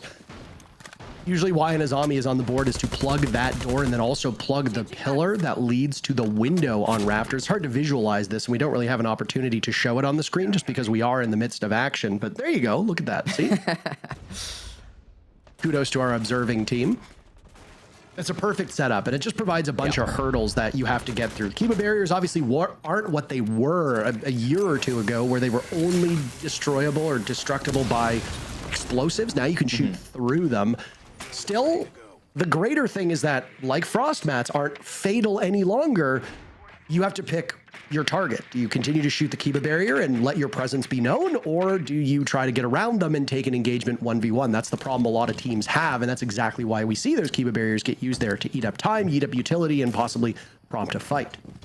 Yeah, Kiba's certainly a bit more exposed and a bit more vulnerable than they used to be, but dumping your magazine into a Kiba is still a great way to get swung and your head blown off. So still a difficult challenge for teams to deal with. Raptors isn't going to be the main focal point, though. They've gotten good control of jungle. They're going to go in through connector, in through electrical to try to get to the bomb site, it does seem. They've still brought hot and cold on the Monty after his blitz gets spanned out. He still has plenty of options, and Gunner on the Blackbeard as well. Look at this, though. They opened some ghost pressure over towards connector, and now they say that's not actually where we're pushing. We're about to rush in through fish. There's going to be that gas that hot and cold will breathe in. He's breathing an awful lot of it, continuing to get around. The cavalry arrives, but a bit too late. Spoit and Surf rebuffing Shopify Rebellion as they enter. Diffuser on the board for M80 is really all they can get, but Shopify Rebellion have done an excellent job blocking this entry point. All of the shields being brought, and for what? It's Gunner on a single point of HP with a shield still in front of his face, so at least a bit more power there for M80. What was an early break favoring Shopify Rebellion has immediately tightened up. 3v3 with 40 seconds left to go. Down goes Kino. So we finally see some life on the side of Shopify Rebellion. Gunner dropped 2. There was very little that remained of him, and now it's all up to Diffuser, who admittedly is leading the team with 5 kills. He takes a moment with the clock to get Gunner back up, but this is still quite a grim situation for M80 to fight out of. Rexit on the ground with some pings. Spots the Blackbeard, throttled by Gunner, but it's traded out perfectly. Now it's Diffuser in a 1v2. Playing inside of the site, but being spam pinged as he looks to collect on this information. Jiggle peeking away, taking down Ambi, but where is Canadian? Miles away. Diffuser with the case in hand. Canadian will need to get back up to the bomb site, but he's thinking otherwise. Canadian's reluctance might have just cost them the round, and it will! He thought that Diffuser would fake and tried to play the clock, but pros don't fake, and Diffuser saves the day. Right before that push, Diffuser set up an air jab at the top of Fish stairs, and that's what slowed Canadian just enough to prevent him to get to Diffuser. It was at the last second when Canadian was trying to run back up. There was barbed wire there too, so that he couldn't get there in time, and then Diffuser much better on the angle. Brilliant shot. That 3v3 should have never been winnable for M80. After Kino went down, it was just 2 guys at the top of Aqua stairs. Everybody on Shopify knew where they were. Surf once again got a down on the defuse kit. It was a great play by Spoit, bottom of the Aqua stairs as well, to be able to find that pickup. So it really did feel like Shopify held all the cards. They knew exactly where that push was going to come from. The bait play of opening up jungle and then moving over to Fish just didn't really do anything for M80. It was read really well by Shopify Rebellion, but in the end, Diffuser's positioning after Hot and Cold goes down was really, really good. I say Hot and Cold, it was Gunner on the Blackbeard. Wins the 1v2. Canadian, did he try with the Nitro Cell? Didn't even try to launch that C4. Didn't feel like he had the information despite the Valkyrie that was on the board. That's a tough one to lose if you're the Rebellion. Yeah, I would be bummed by that one. And obviously they immediately call their timeout because that's a backbreaker right there. Jesse, I'm gonna dive into the stats on the maps here, but I want you to contextualize them for me. Nighthaven Labs is towards the bottom in terms of pick rates or play rate. It did see quite a boost yesterday because it was played in the best of 3s that we witnessed. It is a defender-sided map. 56% of all the rounds played have been won by the defenders. That means that all things considered, defenders should win 3 rounds, maybe 4. 5 is probably a little out of reach, but 5 seconds left. what do we need to say about M80 whenever we bring up those numbers? Attacker's objective is to locate I mean, the bomb M80 have been the most attacker-sided team so far through this stage. I will say, after yesterday's loss to OXG, they lost that stat. Now Shopify are both the best attacking and defending team in the league. So that maybe throws a bit of a wrench into the plans. Specifically on Nighthaven, though, M80 do kind of follow the trend. It's been a defender-sided map for them, too. They've played 13 defensive rounds so far this stage, up against both Envy and OXG. They've got a 77% win rate, never losing on the middle floor, only losing once on the top floor through 5 rounds played, and then basement, they've lost a couple of rounds on their defensive side. So this doesn't get much easier for Shopify in the second half, I will say. M80 have been a good team, I think, top to bottom, historically on their attacks and on their defense on this map. So I'm not sure, Parker. It might be a bit easier for them because they've seen more of those defensive rounds from M80. But at the moment, I do think Shopify would be really hoping to get a 3-3 split because I think their attacking half is going to be struggling a bit more. I don't really like this if I'm Shopify. Yeah, I'm a little bit concerned. Again, there is a lower bracket that we go into. We don't use the word losers because we don't like to call people losers. That's very offensive. It will hurt their feelings. So we have an upper bracket and a lower bracket. Yesterday, OXG and Space Station both ended up in the lower bracket. Now, if my eyes don't deceive me, the loser here will go and play up against OXG, which would mean that if M80 loses, it would be a rematch. Loser plays Space Station. Sorry? Loser plays Space Station. Well, they've swapped the bracket on me then. Look at that. See, that's why I said if my eyes don't deceive me. But guess what? They do. So there will be no rematch to be had if M80 loses, but right now they are firmly in the driver's seat. There is still a chance that you can be one of those top 4 teams. You just got to do it through the lower bracket. Just a brief bit of action now, and right amidst the smoke, Gavin with the case will get Diffuser down, but immediately lots of damage done to the scores of M80 players all in the same area. Kino watching for something, punishing Canadian as he gets swung. Some damage is done to him. He tries to get out of there. They have to be very wary of the kill holes from above. Surf takes down Gunner. Kino is moving a bit too quickly to take advantage of the ability to see through the smoke. Surf is last one standing. He's got a bevy of pings below him, but he'll look through the kill holes. There was a drone watching him that entire time, and now he will drop. Diffuser planted yet again. You talked about M80's ability to get that diffuser down in this league. It will continue here, as M80 are very well situated to pick up a 4th attacking round. Unless, of course, we can see an incredible moment from Surf. We'll immediately hop on that diffuser, but Hot and Cold is there. Surf falls off. Kino gets the job done. Excellent teamwork by M80 in a 4-1 half so far. They are speed running their way to the upper bracket final. One more round in this first half. I love that push. You alluded to it. M80, once again, the highest plant percentage team, planting in 44% of their attacks so far through the North America regular season. That's before today's playday, of course. So really good focus on the diffuser, getting it down to the ground, even though diffuser himself was the opening death. And once again, I mean, this Animus push really reminds me of that Beast Coast team back in Manchester, planting behind the Monty shield, bar for bar, what they did when they became major champions. But now, without Spirits on the team, they've got Kino. He brings his own spice to this lineup. He can play on the glass, has excellent coverage. I've once again said that he is the single best sniper player, both on Glaz and Collie, that we see in the North America League. So really nice stuff coming out from Kino on the coverage. Smart play from M80, really well coordinated to get that kit down, and good adaptation as well. You know, once it was clear that Animus push wasn't really going to go their way, once that was too obvious of a plant spot, they just rotated over to the XO door. They're happy to plant in a different location, something that's going to be a little bit tougher for Surf to deny from up above. So I like that late round decision making from M80 as well. And Parker, I mean, they are halfway to the upper bracket semifinals. Yep. They're 3 rounds is all that separates them, and we feel like we just started this game. Yeah, I mean, we had a longer delay than might actually end up being played in this server. And I know it sounds very basic, but you're a team like M80, you're looking at this and you're thinking, okay, in about 10 minutes, we could have clinched our spot in that upper bracket final, which means, for the record, you have another match today. The only 2 teams that will be playing twice today are the winners of this series and then the Dark Zero wildcard series. Because we have a lower bracket, that means most of the lower bracket matches will happen tomorrow and the next day, before, of course, we get to the grand final. DZ wildcard will be coming up immediately after this series concludes, and the winner of that series will go up against the winner here. It was safe money to start the day that it would be Dark Zero and Shopify Rebellion playing that upper bracket final, just based off of group stage results. But there is a reason why we say that a match is not played on paper, it's played in the server.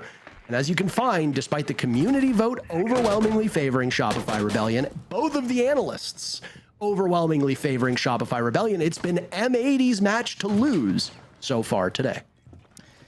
To get there, though, they're going to have to do something they haven't done so far this stage, and that's win a main floor attack on Nighthaven. They are 0 for 2 so far in their previous game against OXG. Hot and Cold's going to start by clearing out this top floor, finding a couple of defenders inside of security. He knows where these guys are at.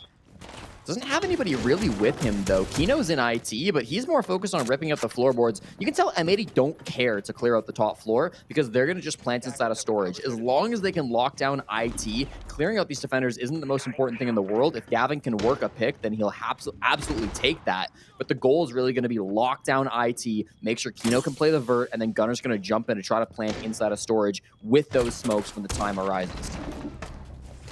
There goes Gavin, a great start to what could be a very critical round. And oh, a missed opportunity by Kino. 1 kill is all he will find in that engagement over by IT, and because of that, it allows Shopify Rebellion to play with impunity. Diffuser now shrugging off these bullets, trying to track down Rexon, who's looking for double digits. Rexon very close to breaking 10, the first player in the server to do so in this map. Should we get there? Of course, but I suspect there will be many players from Shopify Rebellion looking for this final peak. This final swing, it'll come down to Surf, and he gets the job done. Diffuser can't Surf. Shopify Rebellion takes 2 rounds. I don't know if that's a troubling sign for them or not, Jesse, but I think there is some concern amongst their ranks as we switch sides.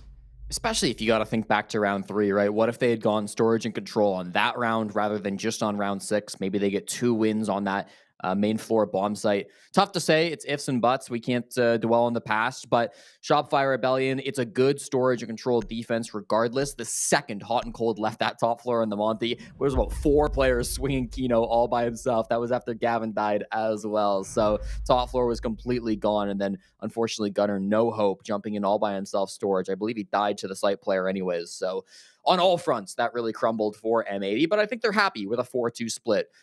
They have a 77% defensive win rate on this map. Shopify Rebellion have a 50-50 win rate. They won 3 of their 6 rounds when they last played Cloud9 on this map. That was a 7-5 win for Shopify Rebellion. So up against Cloud9, not a playoff caliber team. That's maybe a bit worse of a scoreline than you were hoping for. It shows that there were some rounds being given up in Water View as well for M80. Maybe part of the reason why they chose it.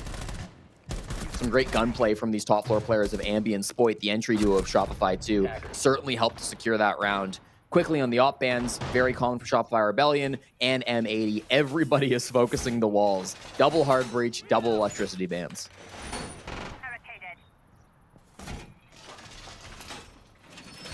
Leaves all the shields open, by the way. Shopify, as of right now, not running any, but there's still 20 seconds left for them to swap out some operators. It's not usual that we see a team commit to a full lineup and then stick with it without making a change. Yeah. Certainly appears to be the case, though. Oh, there's one. Usually on Nighthaven top floor, like, it's very obvious the top floor will be the bomb site. So usually in the first round of defense, when it's obvious what the site will be, you can see fewer swaps.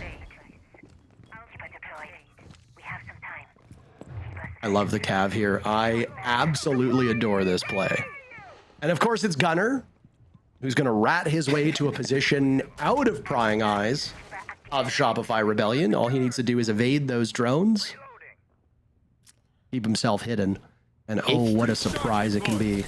If he gets pinged, Ambi will certainly be able to hunt him down on the Deimos, but otherwise, there's not great tools to hunt down the Cav. There's no Jackal for footprints. There's no Lion to block him down once you've droned him. There's no Dokkaebi, of course, would be the primary operator you want to clear out the Caveira. And as we see now from the HUD on Ambi, they have not been able to ping out the Cav. So that says to me they probably have not droned the Cav at all, and it'll be all in Gunner's hands on what type of a play he wants to make. At the moment, we've got Spoit over towards meeting. An air jab up the top of lobby stairs could be problematic for Gunner, I'll say that. I'm very curious to see the pacing of Shopify Rebellion. This to me will show their confidence level with their attacks because there's still plenty of match to play. And while we've been singing the praises of M80, and rightfully so, it's their map. They started on what should be the worst side. If Shopify Rebellion can go for the jugular and be quick, something that the team has struggled with in the past, I think it could set us up for a great showdown through this second half that makes overtime seem quite likely, but they cannot get bogged down. And of course, part of that is going to be respecting this defense that's structured by M80 too. Teams can be as quick as they want, but if the defenders are ready for it, you'll be in trouble. Gunner is still lurking somewhere off-site as Ambi's attention is now towards the bomb sites and ensuring that there isn't a push from that panel rotate out onto rafters. All the while this is happening, you can see that M80 are quite far back, frankly. The bomb site looks pretty open, and Rexon will determine that as he Twitch drones his way through. The main obstacle is going to be confronting hot and cold on this shield. And they still don't have a lot of control. Nobody's pushing fish on the side of Shopify Rebellion. Nobody's over towards electrical either. I guess they've got Ambi here on the window. If they can control this part of the map, that would be big. But Gunner is making his flank. He's at the top of lobby right now. And there we go. Not an interrogation to be had, though. Gunner eliminating Ambi, too worried about the follow-up response, but the Cav is on the board. They know that now. Surf will falter, too, as Chaos is thrown into the mix. Look at Spoit on the ground, worming his way in. Canadian dusted off by hot and cold. The Cav looking for a retake back to the site. Spoit is poised and ready for this, but he cannot dwell. They're running out of time. Rexon takes down Kino. Spoit is still alive. Somehow he survives that shotgun blast from Gunner and will now try to get Diffuser down, but his coverage has just died. Rexon is good but gone. Spoit pops up, and he's just about out of time. Gavin can run from home. Spoit knows it, and instead of giving him the kill, Spoit will give him the round. Peeling off of the case, but the objective reigns supreme. M80 wins the very first round of the second half and are now just 2 away from an upper bracket finals. Well played by Gunner. I love the timing of that flank. You saw he was in position at the very start of the round. He could have gone a lot earlier to try to fight Spoit, but he instead chooses to flank a lot later, finds Ambi as he eventually jumped on into meeting. I think as soon as he realized, hey, there's some pressure over towards electrical, that's when he decided to make that move. Good information being called out by his teammates for that play as well. It wasn't just the Cav, of course, that caused that round to go their favor. There was some really good clash play from Hot and Cold, which made running in through electrical just a nightmare. I don't believe they ever got the connector wall open. No, it was closed the entire time. So odd to see Shopify struggle with that. I guess they didn't really bring much hard breach. It was just Canadian with the can openers. Certainly with both Ace and Thermite being banned out, it can be tough sometimes to get those walls, but the brunt of your push being through electrical, the fact that you didn't have those jungle walls open made it really awkward to have that push, especially against a clash. And then, yeah, I mean, the Cav from Gunner not making it any easier, that's for sure. I did love the Cav. I would have died for an interrogation right there. But I mean, obviously the right call was made by M80. I am curious if Shopify knew about the Cav's presence earlier on, if they had a suspicion, but I don't think they did, to be honest. I don't think so either. I just don't want to look foolish and say for certain one way or another. Fair, that's fair.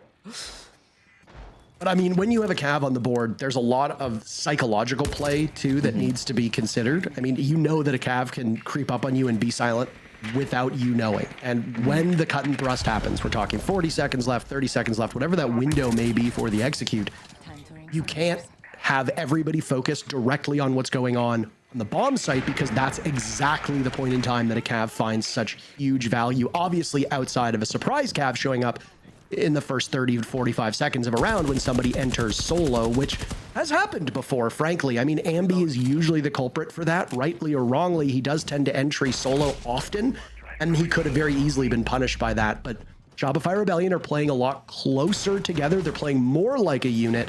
And if you're just dealing with a Cav and a Cav alone, that's a great way to play it. It's a great way to play it across the board, but especially if there's a Cav present. They can't dwell on it right now. Shopify Rebellion in a horrible situation, down 5-2. Good work over by Rafters. They saw that bulletproof camera on the side of Garage as well, which was caught out earlier yesterday on the stream. Good entry from Rex and sneaks just into storage. They have no idea how deep he's gotten. Missed on the sound cue, and unfortunately Rexon doesn't have the defuse kit, so he can't start a plant, but having that control could make the rest of these M80 players start to panic. Canadian moves into the bomb site now, hoping to put that kit on the ground. to the sidearm out, and down goes Hot and Cold. Shopify Rebellion finally hitting their shots as they have an advantage in numbers. Gunner and Hot and Cold in the ground as Gunner is shaken off most of the issues that plagued him in map number 1. Air jab will go. Gavin's position given away, and you think he realizes what follows up is too much concern. He'll plug the hole with a Kiba barrier and back away as Canadian gets ever closer to this bomb site. He's effectively able to plant if he wants. There goes a Nitro cell, though. Canadian gets baited into it, but Shopify Rebellion will have the last laugh. It leaves Diffuser as last man standing, and Spoit will crush him, keeping this thing close. If that round had broken in favor of M80, that would have been series point for them. I still like M80's chances, but this is a far closer match than I think the scoreline suggests, and you can never count out a team like Shopify Rebellion. They dropped one map against M80 already. That's a stunner, and they could drop a second yet still, but M80 is going to have to work for this, and I think they know that they have to rise to the occasion. Nice 3K from Spoit. I think it was really smart to drop to the basement. The plan was for Canadian to plant, and so if there's a Nitro cell down below from Hot and Cold, that would have been a huge disaster. Instead, it was a vertical Nitro, and although Spoit couldn't stop that from his former teammate of Kino, he did get the trade back and then found the final frag on Diffuser as well. Smart decision-making from Spoit, rotated up the vending stairs after he got that first pick down in the basement, so was always engaged in the fight. I also think it was a really good entry from Rexon. The fact that he got into storage without anybody seemingly noticing that, found the opening pick onto Gunner, the former teammates on Susquehanna Sonics, as you called them earlier. It's a really big, important kill that started off that round, that really cracked it wide open. Rexon actually growing up just a few minutes down the road from Gunner in Fresno, California. Managing to find his old teammate. I'm sure they'll be having some conversations about this game afterwards. Those are still close friends. California, not an island. Not yet, at least, depending on how you see that fault line, depending on what it will do to the West Coast. That supposedly will cleave off an entire portion of the continent, but fingers crossed that never happens.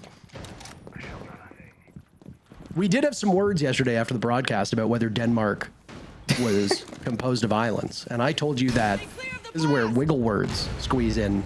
Montreal is an island, but a lot of people who live on it don't consider it to be an island because you have a safe way to get back to the mainland. Whereas you look at something like here in Canada, for example, you have like Vancouver Island, which the only way to get there is by plane or by ferry. It makes it feel a bit more like an island. You know, a bit of a distinction there. Just the dumbest argument I've ever had. I think we've had sillier arguments. All right. Like whether we live certain places. Basement bomb site from M80 again. This has been one where they've had the lowest amount of success historically through stage 1, just a 33% win rate through 3 rounds, so a 1 and 2 stat line in their previous games against both Envy and OXG. Shopify Rebellion will be hoping to crack this wide open, but there's a pretty heavy roam game still going on. Gavin top floor, Hot and Cold, Gunner, and Diffuser all locking down these stairways back to the bomb site, and then Kino, the only person actually committing to anchoring on the site. Shopify Rebellion, no real map control at the moment.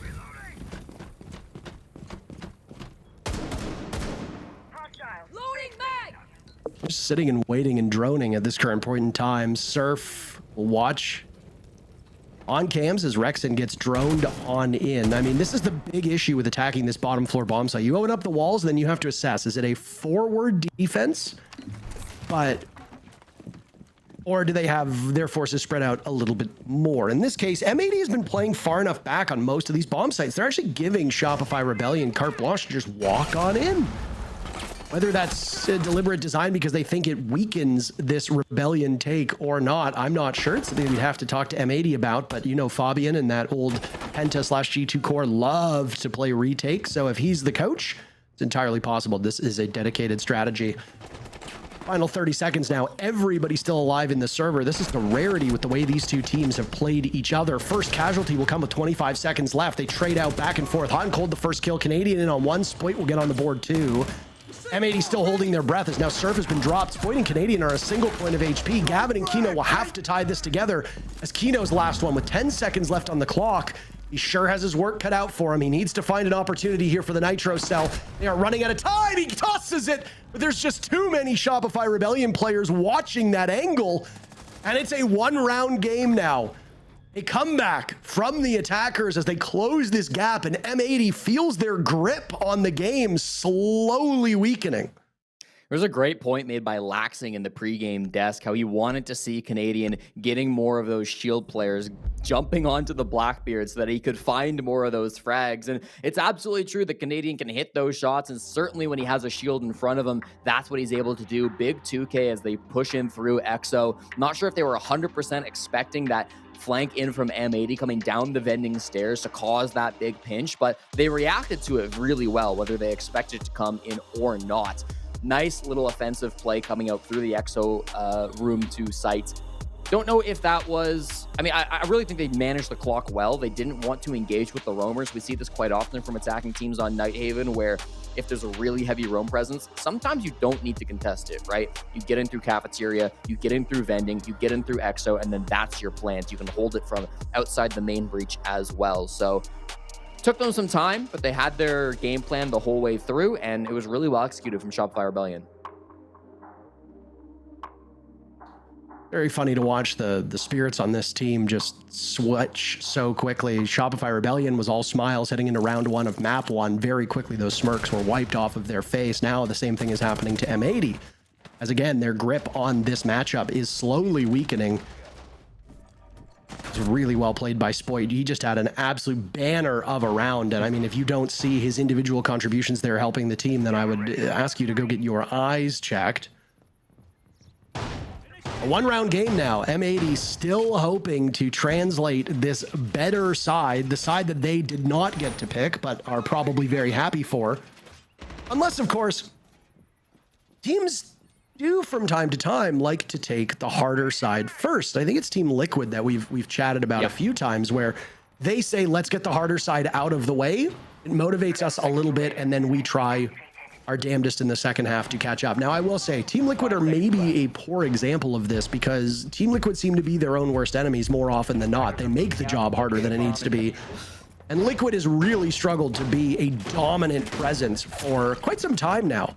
They were actually on the verge of missing out entirely on the playoffs of the South America League, but managed to claw it back and are now impressing us with their action.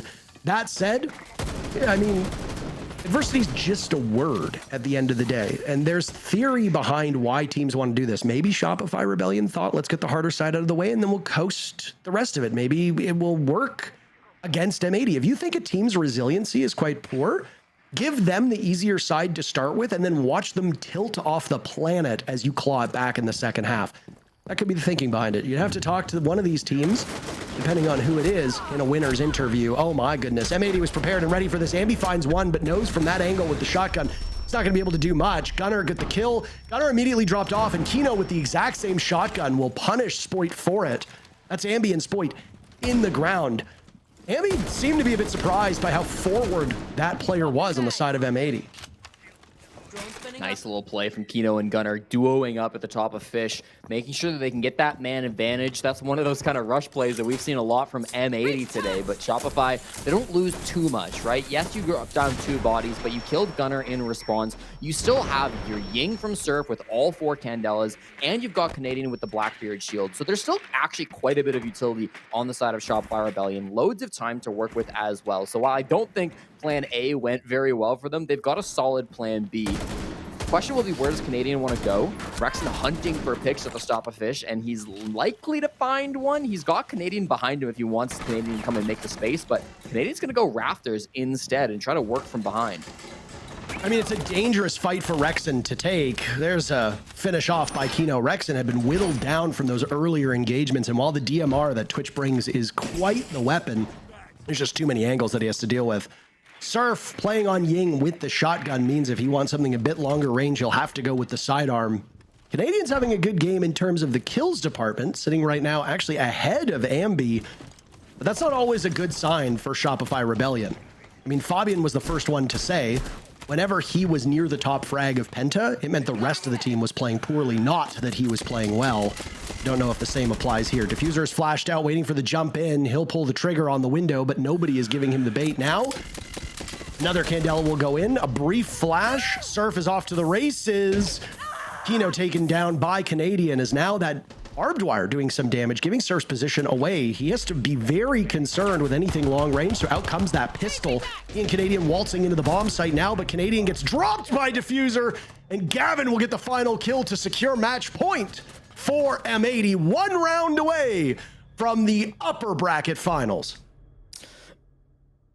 In desperation, you got to take a risk. They risked it with a big rush over towards Fish. And then the third player going down, I think, was the real issue. With Rexon losing his fight to Kino was a real big problem. Then in the 2v4, you've got the crossfire set up, so you can't go in through IT. Tough spot to be in now. The pressure really starts to mount for Shopify Rebellion. They've already used their timeout too. So all you can really do is try to get through this, through the prep phase, through the operator pick phase, and then into action. But my, what a disastrous result for Shopify Rebellion. I don't think anybody had them losing 2-0 on their bingo card. I mean, they're not an invincible team. They can lose. So losing in the playoffs against a major winning squad of M80, at least 4 of those 5 players, there's nothing to really sneeze at. I mean, it is a bit frustrating that Shopify, for their fans, would put on such a clinic in the group stages and then fail to win their very first playoff match. It will be intriguing to see what happens in our next game of the day, which will be Dark Zero versus Wildcard. That's another upper bracket semifinal. Because there is a thinking, Jesse, that if you get a bye, you are not as warmed up and not as prepared as the teams that need to slog it out through either the earlier playoff matches or even the lower bracket. And I mean, if you go back historically and look at the success of teams at majors, the team that emerges from the lower bracket is usually in a great spot to win the whole event. I mean, they've won multiple SIs coming from the lower bracket, and the thinking there, which comes all the way from the FGC, is that having to run the gauntlet through the lower bracket means that you are more prepared and you are more warmed up against your opponents who are coming in cold. And I will say, Shopify Rebellion certainly look like they're coming in cold. Yeah, and I mean, I think there was a great tweet by Fabian yesterday, Ever the Optimist. He said, one good thing with playing so poorly is that it's hard to get much worse. I think what he meant by that is that they could work through a lot of issues in that game against OXG, maybe an easier opponent. I think they learned a lot from that game. They maybe knew what their weaknesses would be and saw them get exploited in terms of the communication in those late chaotic rounds. Feels like they have absolutely fixed that on the side of M80, and they've got some really strong pressure being thrown at Shopify Rebellion. This game is not over. We could see this bounce back. It's only 2 rounds to force the overtime. This storage bomb site has been tough for SR, though. It's one that M80 could hold really strongly. Without the Monty as well, that's what they used last time to make this push happen. It's going to be even more difficult for Shopify to lock it in. Canadian's position on rafters, now known as that bulletproof camera put up about 90 seconds ago, has now been taken care of, and will confront Gavin now playing over by Fish. Out will go a grenade, and you can see some good reads there from a drone as it displaces those M80 players. Down goes Gunner at the hands of Rexon. So Shopify desperate to stay in this match, desperate to keep their chances here in the upper bracket alive. Will get a very important pick. Rexon leveling up as he finds yet another. He finds a 3rd kill as Canadian is taken down by Diffuser. Gavin on the ground, so Diffuser will need to ace clutch. It very much looks, Jesse, like we're about to go to the final round of regulation. What a shot by Diffuser on Despoit. Rexon with 15 kills, Diffuser with 11. I'll fix you up. And he knows at close range that super short he can pack a real punch. Up Gavin will get, so M80 now only trails by 1 with 30 seconds to go. Rexon holding the case, so Ambi and Surf will need to watch over top. Scramble from Gavin as he retakes on the top floor, and in his mind, there should be nobody from Shopify Rebellion up here. He'll look to go through the kill holes as the bomb site is down below, but playing it slow as there's a drone in front of him. Where is Diffuser? Inching up ever closer. He misses an opportunity on Rexon, takes him down, playing square against it. Gavin is on the ground. Diffuser fighting for his life in just 5 seconds. Again, he will need to collect every single kill. Surf at the halfway point. Diffuser missing the opportunity on the Nomad of Ambi. Ambi searching for kill number 6 as they will both swing around, and immediately Shopify Rebellion get the Diffuser down and scramble out of the bomb site. They're getting as far away from it as is possible. Diffuser has his work cut out for him. Boy, oh boy, what a clutch this would be. If he loses, Shopify Rebellion move within 1 round of tying things up. Top floor control now held by this Shopify Rebellion team. Diffuser keeps faking it just because he doesn't know their positions. Not everybody's above. Ambi will engage him, sees the shadow. All he needs to do is play time, and Ambi will square himself to the window and finish off Diffuser, while the case was just about out of time. Excellent post plant by Shopify Rebellion, and they hang on to dear life as we go to the final round of regulation.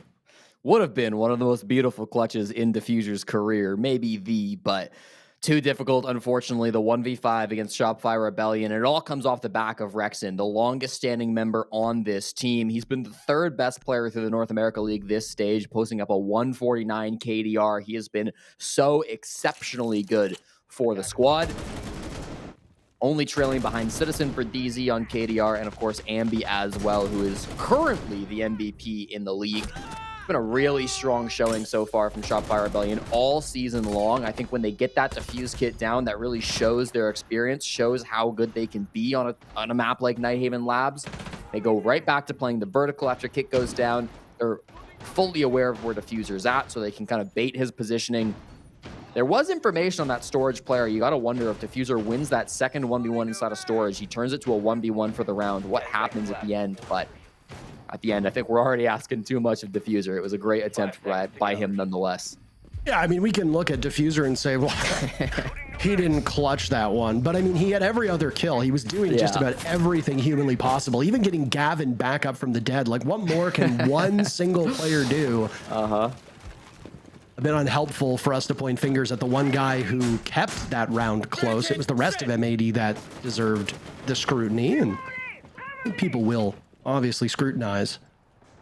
Shopify Rebellion now mounting an impressive comeback here in this second half, but they still have one more round to go. They have to get through this final attack before overtime kicks in. And there will be 3 rounds to determine which of these teams win the map. Shopify Rebellion prevail here, then both teams will have stolen each other's maps away, and then we'll have Border for the first time in a best of 3 here this stage as a decider. If M80 wins now or in overtime, that's it. They move on, and they will sit and wait for about 2 to 3 hours to see which team from that Dark Zero wildcard matchup will face off against them in the upper bracket final happening later today. That match is scheduled to start around 8 p.m. Eastern, but we are a touch behind just because of how deep into these games we've gone and the tech issues earlier. So if that Dark Zero wildcard match goes the full distance, and most importantly, if we have a third map here, Jesse, that upper bracket final might be starting quite late for both of these teams. For sure. 4 smokes being held by Shopify Rebellion. They're going for a plant, likely just inside the control breach, although they've opened Animus now, so they've got a couple of different options. Very light pressure up above. It's mostly just Ambi who's trying to play top floor. Spoit as well, I should catch myself, actually finds the opening pick onto Gunner, so that's going to be one of those roamers down. Ambi with the logic bomb, hoping to hunt down the rest of these players. If they cannot win these duels, there's surely going to be a vertical denial from up above, but that pressure is really strong from Ambi and Spoit. Yeah, rough start for M80, losing Gunner. Canadian shrugging off some damage that's done to him by one of the nitro cells, of which M80 has plenty. Diffuser falls as well, but M80 hits their shots and gets some good licks in on this Shopify Rebellion team. Most importantly, they've dropped Canadian and that Diffuser. I was Spoit assessing the Maverick that was done onto the wall by Surf, struggling to get through that position, and right now held at bay. The bigger issue for Shopify might just be that clock management, Jesse. 35 seconds left for them to grab the case, get into the site, and get that planted, which will put them at a disadvantage. Hot and Cold now tussling with one player of the Rebellion up top. Down goes Kino at the hands of Surf. Hot and Cold completely blind. He's the last one standing, and he's in a tough spot. He trades out Ambi, but overtime is on the board as the Rebellion live and die off of hope to win the final round of regulation. Questions to be had about what happened to Kino and Gavin down inside the site. It was a good duel for Hot and Cold. Trading 1v1 with Ambi should have been enough because that site pressure from Shopify wasn't all that strong. They couldn't enter in through control. They only had the Animus breach to enter through, but somehow they worked picks onto both Kino and Gavin without losing even a single member for their troubles. Nice push down below coming out from Shopify Rebellion. There were some chaotic frags right before that happened. As soon as that Nitro went on to Canadian, I thought it was surely over. I thought that was going to be it. But no, the site players prevail on the side of Shopify, and somehow they bring this game back to overtime. Never quit, Shopify Rebellion. They are showing exactly why they're thought of as the best team in North America. They're not out until they're out. It's not just they're thought of as the best team. Records suggest they are the best team. And again, M80 has already done something. Win or lose on this map, win or lose in this series, M80 has done something that no other team was capable of doing up to this point, which is taking a map off of Shopify Rebellion. The closest a team got was the dead last place Envy, who pushed Shopify Rebellion to overtime. Now, I will say this series is actually shaping up. This map in particular is shaping up very similarly to what we saw out of that Envy SR game. It looked like Shopify Rebellion was going to lose. They pushed back. They made it to OT. They won both of the OT rounds because, again, you can never count this team out. Ambi is starting to level up. Spoit has been getting better the deeper that they go into this map. If that's the case, and Spoit and Ambi are able to keep pace with a player like Rexon, who's been inarguably the best player so far in this lobby, then that's a troubling sign for M80. We start top floor. So far, Shopify Rebellion have yet to be successful attacking on this site. They have been flawless on their attacks off of this site. So if they can win the bomb site now, that sets them up really nicely for the rest of OT. Even if they lose it, if they can get their own defensive half, you got to imagine that round 15 looks a little bit scary for M80. Regardless, that's looking a little too far ahead, though. And getting this win is going to be a lot harder if you can't get the IT wall. They've been trying with these Habana pellets, but the mute jammers simply just existing inside of IT, they'll take a lot of time. Eventually, here come the impact EMPs, and that wall should become soft with this final explosion of Habana. There we go. You can now get that open with any number of shotguns or any number of utility to try to break that open without needing hard breach. 30 seconds. Well, minute 30 seconds still in this game, though, and you've got a whole lot of other pressure on this map. M80 very happy with their situation. With Diffuser still in electrical, you've got players up towards top fish. Spoit down below might be the only bit of map control that Shopify really have firmly. I love Canadian running that LMG on Capitao, by the way. That is something we almost never see, and it's good to be there. Diffuser will eject that Black Mirror and completely botch the Nitro Cell, costing dearly. Is Diffuser looking a little bit like me right there, just kind of moving in real life as he twists and turns. I don't know if you're one of those guys, Jesse, but sometimes I move when I'm seated. Now it's M80 picking up the pieces as they continue to defend. They take down Rexon, the big bad, and with it, down will go all of those Bs from below. Spoit punishing Kino with the strongest secondary in the game in the hands of that Deimos.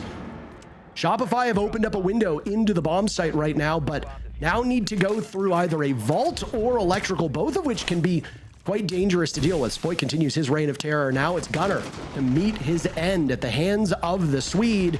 Canadian dropped. Diffuser in the hands of Surf as Shopify Rebellion sweep through M80. It's all up to Gavin, who has fallen off as this matchup has gone on. But with the Deeg, he pulls magic and a rabbit out of his hat, but the hat implodes. Shopify Rebellion squeeze the life out of the final player remaining, and it's their game to lose now.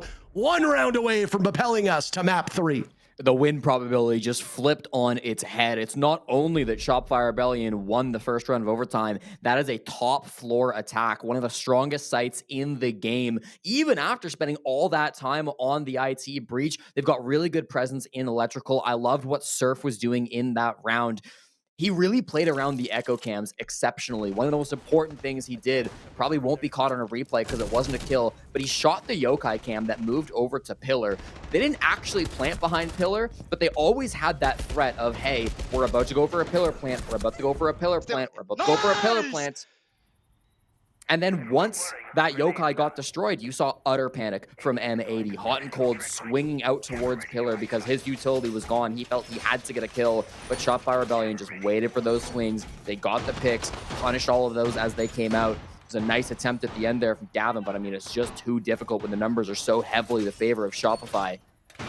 They turn a bad situation into a brilliant one, and now Parker, it's going to be impossible. I mean, M80 will have to do the same, attack top floor of Nighthaven. Admittedly, they were successful once before. They did this in round number 4, but this is still not an easy sight. No, of course not. And I mean, Canadian's going to go on an early reconnaissance mission out onto the balcony to assess where the forces of M80 will come from.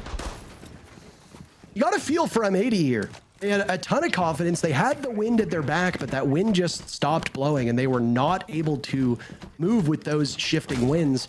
Shopify read into it quite well, and now the wind is at their back and they look almost unbeatable.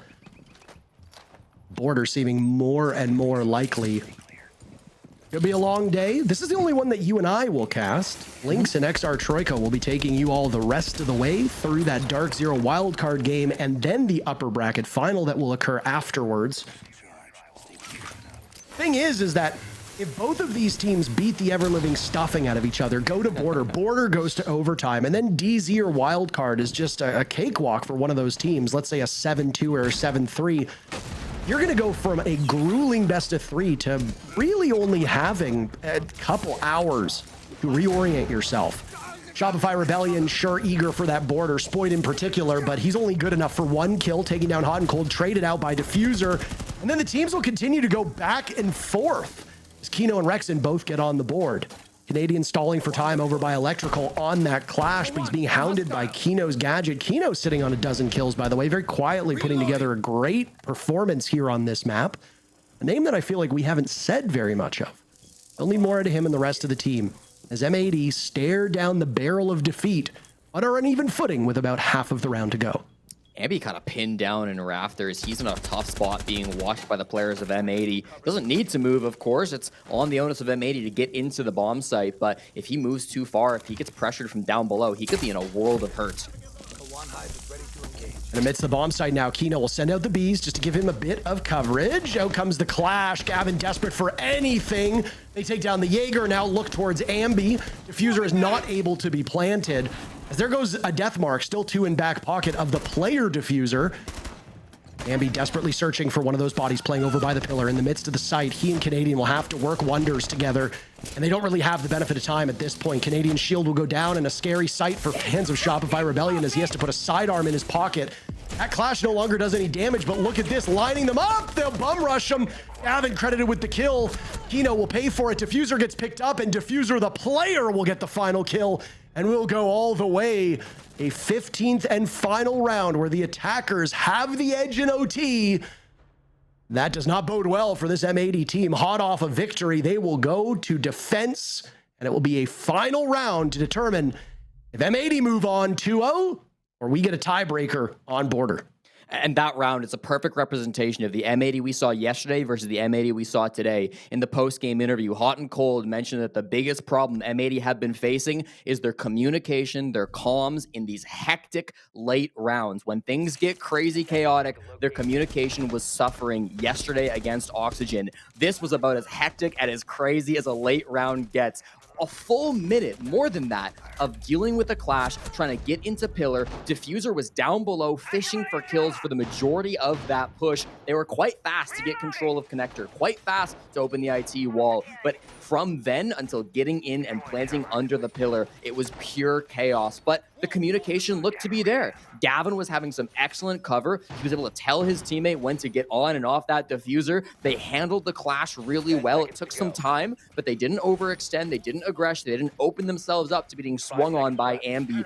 That was a very difficult execute from M80, but they put it together just the same. We will remain on the top floor for the final round in overtime as M80 are confident they will not lose it as they just did in round 13. It makes sense they take this gamble, Parker. They couldn't win any other bomb site on defense, but this has got to be now or never. They have to be able to put it together here. I mean, if you're going to be the best, you have to beat the best. M80 have a golden opportunity here to put a statement match into the books. M80 can still prevail on Border. It's not like this is the end of the road for them, and it's not the end of the road for M80 if they lose as well. Same with Shopify Rebellion. There is a lower bracket, and the loser of this matchup, as you correctly pointed out, will go up against Space Station. I don't know what Kino was expecting because Ambi tried that exact same move in the past, and they were ready for it on the side of M80. Kino seemed to be a little bit slow to the punch. Diffuser trades out Rexen, though, and again, the best player on the side of Shopify Rebellion is gone, but there's a new sheriff in town, and it's Spoit looking to make a statement. He tears through two of them. Han, Cold, and Diffuser find themselves in a desperately bad position as Surf guns down Han, Cold, and all 16 kills on the side of Diffuser will be what M80 hangs their hat on. He takes down Spoit, but has to deal with the 35 seconds remaining on this defuse kit. Canadian is still inside the site, and Canadian will punish him and get the final kill. How poetic that the lowest rated player in the lobby will send us to map 3, a comeback for the ages on the side of the Rebellion, and we will go to border to decide the victor. Doesn't get closer than that. Fantastic final round from Shopify Rebellion, identifying that the majority of M80 were down on that first floor. 2 roamers down below the site. It's incredibly rare. It was a big gamble by M80 on the final round. Did not pay off. Huge win for Shopify. A terrific best of 3 up to this point, and there's still one more map to go. Let's hear what our analysts have to say about this showing after a quick break.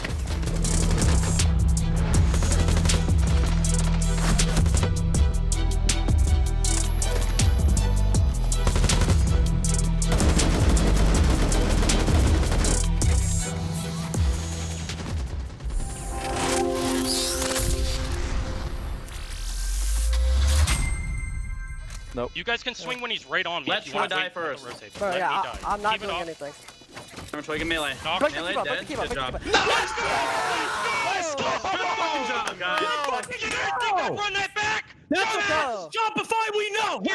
Let's go! It's our game now! That's a fucking game, bro. That's a fucking game, bro. Just rounds away, moments away from being sent to the lower bracket. Shopify Rebellion, stay in it and send us to map 3. What a turnaround. The whole story of that map, back and forth and back and forth. It started with M80 opening up the map, attacking just like they did on Chalet, but this time it worked. Yeah, they kept the same ideology and the same game plan of just keeping that aggression, keeping the comms hectic for SR, not being able to chance to just breathe and dissect of what's going on, how can we fix this, where can we play better. It was just nothing but aggression coming from 80, but that's truly what was thriving, that was finding them that success, and that's what we especially needed to see, especially after what Chalet looked like, where they were just then being stopped by SR, but again, it really was the key to their success, to having the successful side on their attack. Yeah, they had a really good understanding because it wasn't just fast rushes just to get kills. It was all based off the back of getting that diffuser down. They ended up doing the same attack for upstairs and the same attack for downstairs, and both different times. The main goal was getting that diffuser down, minimal takes, fast aggression. SR tried to respond, but M80, not only were they trying to flood by getting kills, but they were also trying to flood essentially SR's response with also getting the plants down. Well, an important note to take as well. I mean, their entries weren't that great starting on their attacking half, but the fact of the matter is those opening conversions, they turned those into round conversions 1, bringing that. So it just goes to show, like, sure, those picks might not have been going in their favor, but they were playing the trade game. They were sticking to the plan. They were getting the bomb down. They were able to play those post plants and force SR into unwinnable positions. But when they move over to the defense, this is where SR started to thrive because M80, it felt like they got a little bit overconfident. Yeah, that's the downside for M80. It really looked like they were constantly getting overconfident. Same thing against OXG. Just when you think that they're about to win, it's like all the talent, they get juiced out by the Monstars. All of a sudden, they start individually fighting, and that's exactly what we saw with M80 against SR. Constant overpeaking, individualized fights, and then when they would lose and they would hit their confidence, the response of doing that game plan of being very fast was completely abandoned. And round 13 was a prime example of that. I mean, they were in good fashion to win this round. They just even the man count in a man even. There's 16 seconds left, and as they go for the execute SR, everybody from M80 peaks. They peak the opening breach, they peak outside IT wall. There's no reason for you to have to do that. They made the very aggressive play. They get the pick. They make it even 3v3. They have such good control. There's 15 seconds left. Han Cole's wide swinging the breach. We're seeing the Raptors player wide swinging IT. There's no reason for that to be happening. Well, one thing that we said had to improve coming into map 3 was Canadian's performance. You said, Lax, can he get those shields going? Can he step it up? And boy, did he. Yeah, he absolutely did. And it was really a key factor as to why Shopify was also finding success here. Now, I want to say the clash play was a little little interesting. I don't really want to show that. I more want to highlight more of the Blackbeard on the attack because that's truly what was allowing him to feed into the setups, feed into understanding what they needed to play around, and Troy did step it up. I mean, I saw Twitch chat. I heard I heard Intero say some things. At the end of the day, Troy's a phenomenal player. He knows what needs to be done. He stepped it up here. It's what's allowing them to now push themselves into a map 3 and have that bounce back. But it's not it for Troy. He still needs to have that performance, if not even slightly better, because we saw big players, Rexon, coming alive right there, really reeling it in, being able to bring some of those rounds back, and also Ambi needing to step it up as well. Maybe not the 20 kills that we saw before, but a little more coming out of him is definitely going to pay dividends going into the last. So real fast, we're going to border. I will allow you to change your predictions if you want to. Fox, do you think M80 have what it takes to win? No, they're such a big mental team, and seeing how they crumbled after a couple losses, I think map 3 is going to be a smoke show by SR. All right, Lax? I'm going to have to agree. I don't think it's going to be a smoke show, but yeah, you have to play that mental factor side of things. SR had a huge bounce back, huge show of resilience, and they know what it's like to be here, and they're carrying that momentum into border. All right, it is map 3. It is border, and all-out brawl continues right now. Well, what a fitting map for us to find this chaotic best of 3 conclusion. Border is affectionately referred to as Hell in the Cell style of map, Jesse, and it has worked really hard to earn that designation. It's a map that isn't particularly big. It's not very small either, and you really only have one opportunity to rotate, which is that portion of the map over by the stairs and lobby where you jump over, you can go through office, etc. But either way, it's an unpredictable map that tends to thrive when players are as chaotic as it is. Both of these teams have shown today that they can be explosive when the need arises. Desk seems to think Shopify will slaughter them, but the Desk also thought that Shopify would win pretty easily, maybe before Border arrived. What do you think of this matchup so far, and what are your expectations for this final map? I think this will tell us a lot about M80 as a team. Are they the choke stars that the Desk seems to think that they are? Will their mental be too far gone to clutch back a third map up against a team like Shopify Rebellion?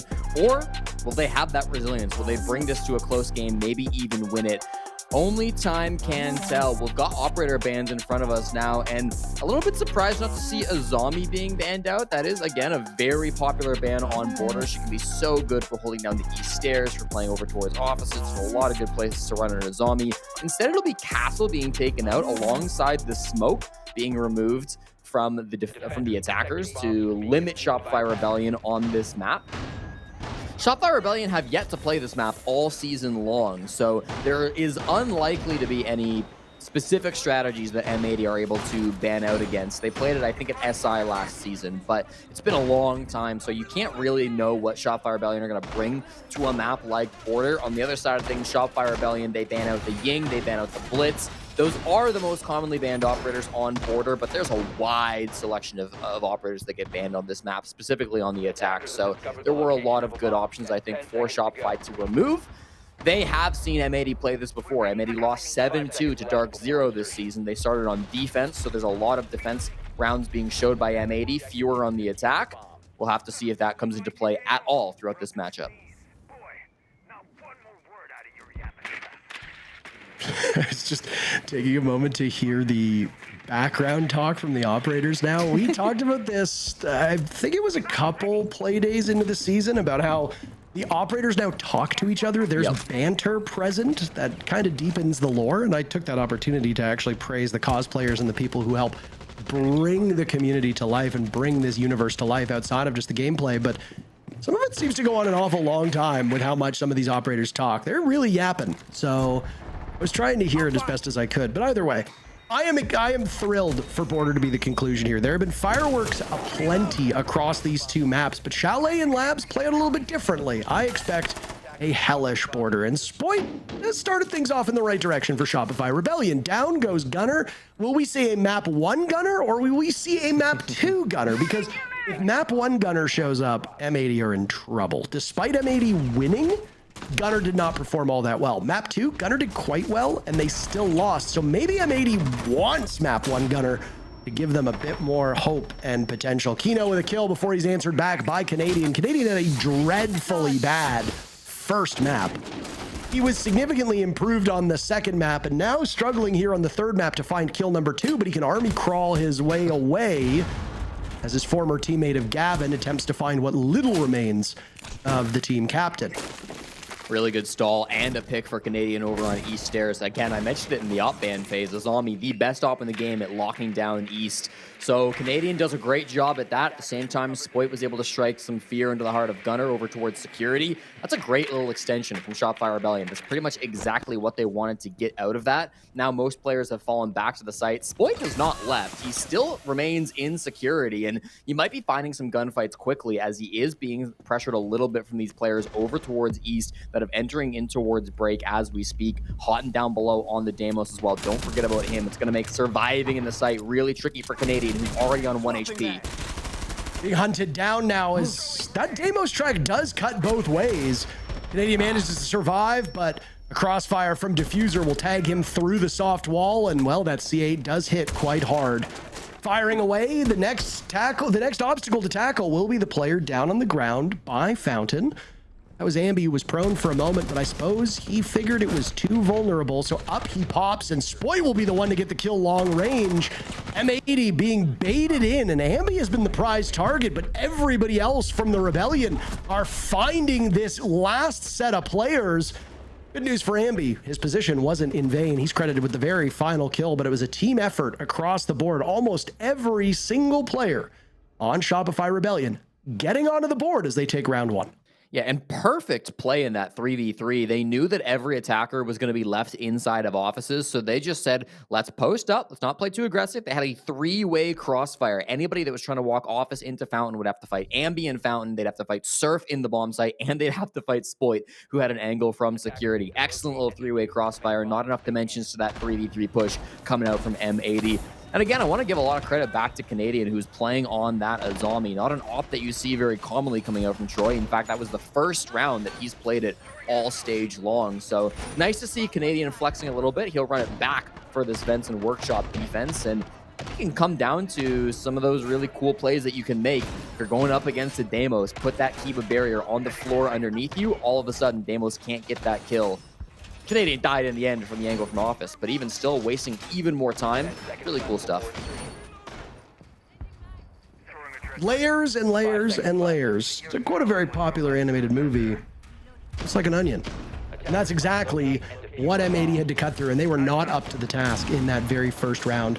But again, every time you wag your finger at a team's inability to execute, there are moments where you need to praise the defenders, because M80 is an excellent attacking team. Something that Desk has stressed, something that you've talked about regularly, something that Lynx and XR Troika have discussed on their broadcasts as well. So if M80 looks like a formidable team against most squads, but then up against Shopify Rebellion, they are held to only a couple rounds on attack, you can't really blame M80 and you can't really blame the map. You have to give credit to their opponents. That first defense was excellent from Shopify Rebellion. Regardless of who gets the blame, though, this is a do-or-die half for M80. When they played Dark Zero, of the 6 defenses that they ran, they only won once. They lost 5 of those 6 defenses. So you've got to imagine that the pressure is on to get as many attacking rounds as you can against Shopify Rebellion. Their second attempt will start with an East Stairs push. It is once again Troy that's playing this position on the Azami, a very powerful combination. He's playing on this reinforcement. I don't see it. There is an ace on Diffuser if he wants to try to open up this reinforcement and apply pressure to Canadian. That will come out now, and so will the push. Well, we assume there's the push. They are still sitting and waiting for the time being. Spoit will gun down Diffuser, the Monty of Hot and Cold, now the next in line for Rexinu blasts Gavin into another universe with that one, and takes enough time to do his best Ashen impression by hitting him with the question mark drive-by in chat. Canadian will now plug the holes in this defense as yet again, M80 are really struggling with this layered approach to Shopify Rebellion's upstairs defense. Uncold might have found an opening as he's joined by a teammate not that far off. Kino running with the DMR in the hands of Twitch. You don't see the F2 much these days, and that's because the DMRs have great caliber-based destruction and tear through those Kiba barriers so effortlessly. Every single player from Shopify Rebellion still alive.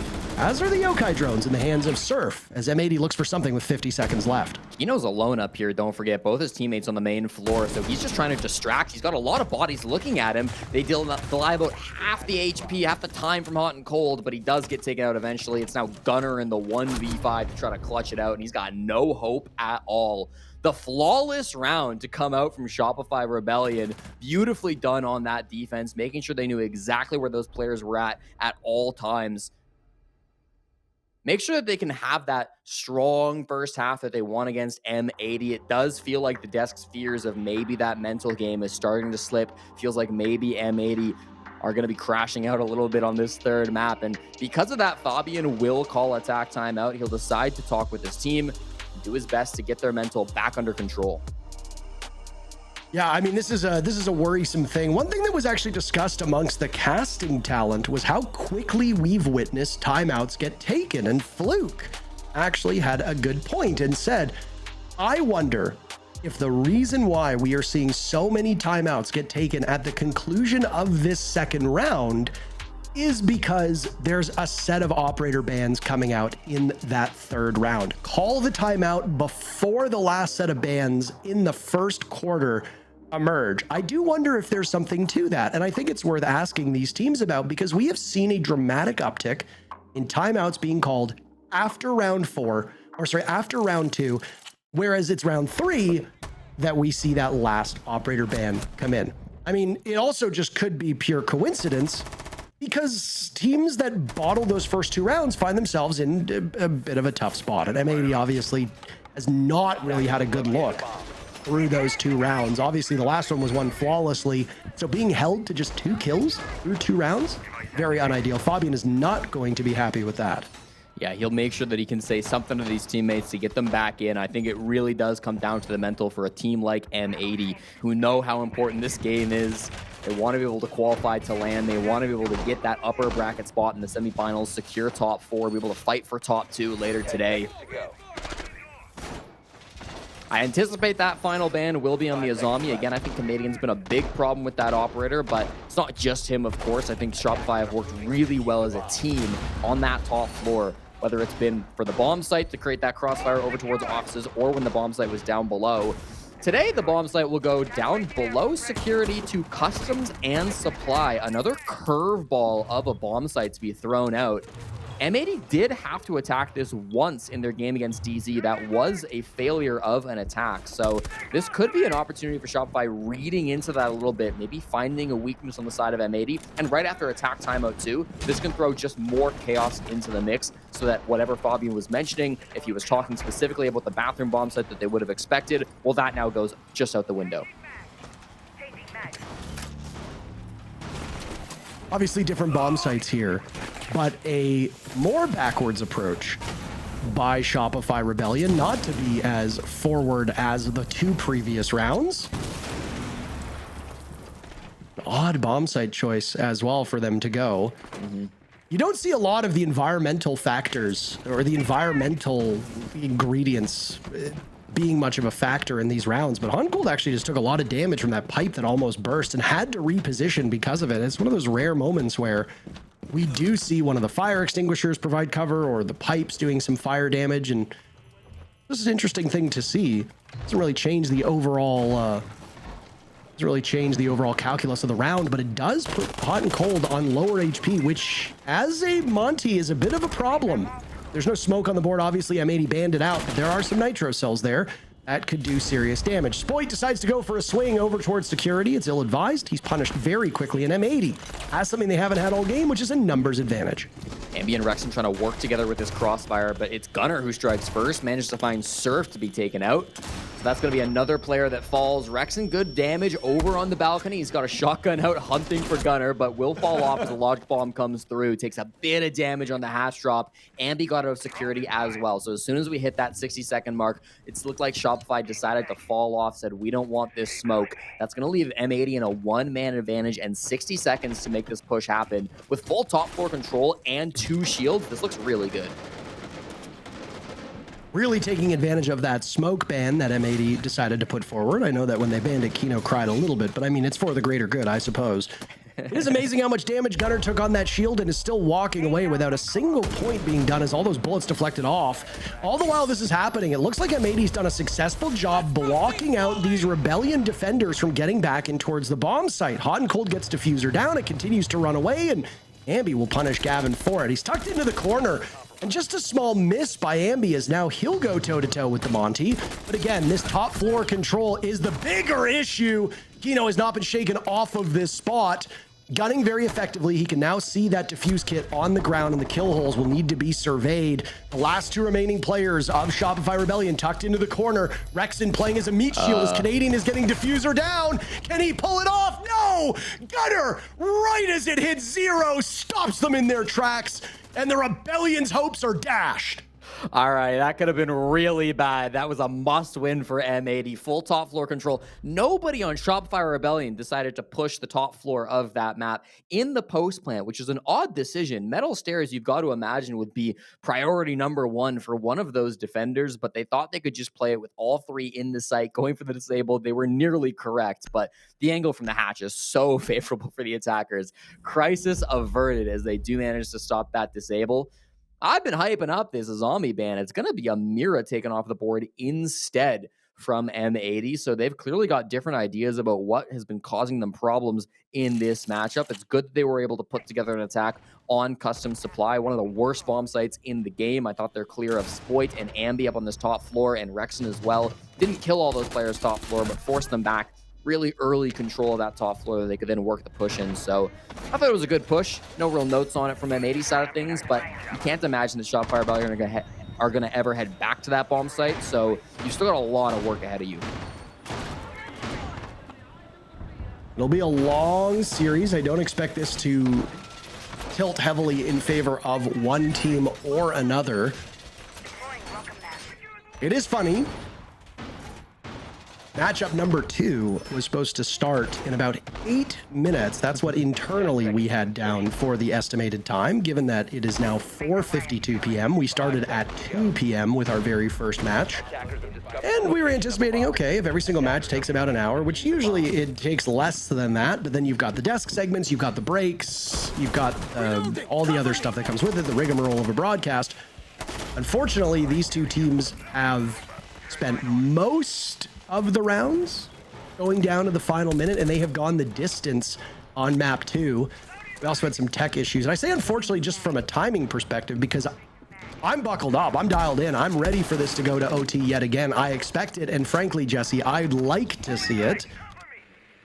These two teams have matched up so well. Yes, Shopify Rebellion took some time to find themselves in map number 1. They were pretty soundly beaten by M80, which was striking given that it was not M80's map. And then they stole M80's map right back through OT after an impressive comeback. We've actually been traded to now 3 great best of 3s. I am very eager to see what happens with Dark Zero versus Wildcard, which will be the very next matchup that we have. And then there's still another best of 3 after that, which will be these winners. So if M80 or Shopify prevail, they will play the winner of DZ versus Wildcard, and I am very fascinated to see which DZ will show up for that game. Spoit's in trouble with a buck straight below him. Feels like 2023 when vertical nades were a thing, and it was so difficult to play inside of security. Now it's a lot less threatening, but with that buck, you can still do much the same job. Gunner's trying to apply some pressure. They've got a Sens wall here as well. The Fenrir gadget might cause some movements. Ambient security, I should say. He's been very patient so far. Spoit strikes first, taking out Hot and Cold. It's going to be 0-4 for the IGL of M80 now. Another aggression onto Gunner, and they will take him down. The buck below of Diffuser having no impact on this extension player. He gets the down as well. Everybody falling, and it's just going to be Kino to nade himself. He seems just as confused as we are, Parker. We need an instant replay from the perspective of Kino as to how he somehow naded himself, because Kino is full of surprise, and so are we. Far from the result that we thought would happen there. M80 getting beaten across the board and sometimes even beating themselves. I mean, hey, we had a team kill back in map number 1, and now we get them blowing themselves up. I guess technically if Kino kills himself with a nade, it is effectively a team kill. There's no way around it. So this team right now is breaking all the records with team kills from their matchup against OXG, and now here against Shopify Rebellion. I was going to credit Gunner with the way that he was able to stay alive outside of CCTV, by the way. There's the... It's inside the building, but he is outside the building, which I think is why he got confused as to how it killed him. I think he was downed by Shopify first before he got killed by the nade. I can't say for certain. I'm not sure. I mean, I will say there was a long time ago a change made to throwable gadgets. So nades don't blow up the way that they used to. Obviously now you can't cook them, but even when you could cook them, they kind of lost their explosive radius. Impacts were obviously changed. Nitro cells were changed. And there was a period of time where teams had to adjust to the differences and were a bit perplexed by somebody throwing a nitro cell in another room and you would die the next wall over and think, how on earth did that happen? But then there'd be times where you throw a nitro cell at a shield's feet and they would take 0 damage. I mean, explosives are not consistent in real life. It stands to reason that they wouldn't be consistent in a video game too. And also, let's be honest here, it's a video game. If somebody were to actually throw a real C4, it would blow up about half of the building. So we have to kind of sacrifice realism for the state of the game. We've been sacrificing realism since the very first day that this game launched. I mean, where the hell are they keeping those giant metal reinforcements? So either way, I can understand why Kino would be a little surprised there. A frustrating bit, but it doesn't really change the overall result of the round. Pretty certain that the Rebellion were going to win no matter what Kino threw. The Fuser opening pick on a Rexon feels quite good. There's a great drone just at the top of waiting through the skylight, hoping to work a pick onto Ambi with that information. They've got flashes, they've got shields, they've got a lot of resources, but it's instead a rappel from up above from Gunner that Ambi immediately tears through. That's an insane shot on an insane position. Gunner thought he was being cheeky. Spoit goes down to Kino as Gavin finds Ambi. They eventually clear out that position, but it's just Canadian in the surf now as he's being bashed down by the BB. He's not winning this engagement. Oh my, Canadian having some troubles with shields. You saw it on Labs when he was playing Clash, and now also having the same issue with a Blackbeard. M80 win the round. I mean, they need to bounce back after what they saw previously, but this is a scrappy one. It's border. It's gonna be scrappy. It's gonna be ugly, but it's going to be enjoyable. I'm enjoying it so far. I'm having a good time, Parker. Listen, these rounds are certainly keeping us on our toes. We'll say that with how fast they have been back-to-back from M80 now, where they've really just thrown everything at one of these big roam positions. Previously security. Now it's going to be Ambi on this break room position, just up on rafters. And yeah, pure chaos as Canadian, unable to deal with Hot and Cold on the Monty. Houghton remains killless in this game, but had huge impact being able to waste that time from Canadian. The other killless player on M80 was Gavin heading into that round. He will go from 0-4 to 3-4, so a big bounce back from him. M80, I didn't love how their attacks have gone, and I still don't know if I'm a huge fan of them through this game. But in the chaos, in the hectic nature of these final moments of the round, they are walking away with some wins. So good to see that coming out from M80. They've gotten the second on the board. Now they will be attacking the bathroom and tellers for the very first time in this game. Some belated setup still going on now as teams are very rarely done their defensive posturing the time that the prep phase allows for. Again, this is something that we could credit Fabian for, that we saw in Labs. M80 were very quick to get into the site on Chalet and to do the same onto Labs. They've slowed down a little bit and have been significantly slower here on Border, despite Border being a smaller map. And I do think that's because there isn't as much to set up for the defenders. I mean, there's some small site work being done. Again, it does stretch a little bit into the 5-10 seconds that happen after the prep phase is finished, but the fastest you can get into a building, as far as I'm aware, is an Amaru slingshotting her way up, and I don't think you can do that in the first 10 seconds. It usually takes about 15 to 20 for you to get to the building. And a big part of that were changes to the spawn so that spawn peeking would be more challenging. It meant that when you spawned into a map, you were farther away, meaning you just gotta take some time to run up to the building. Shopify Rebellion will obviously know this.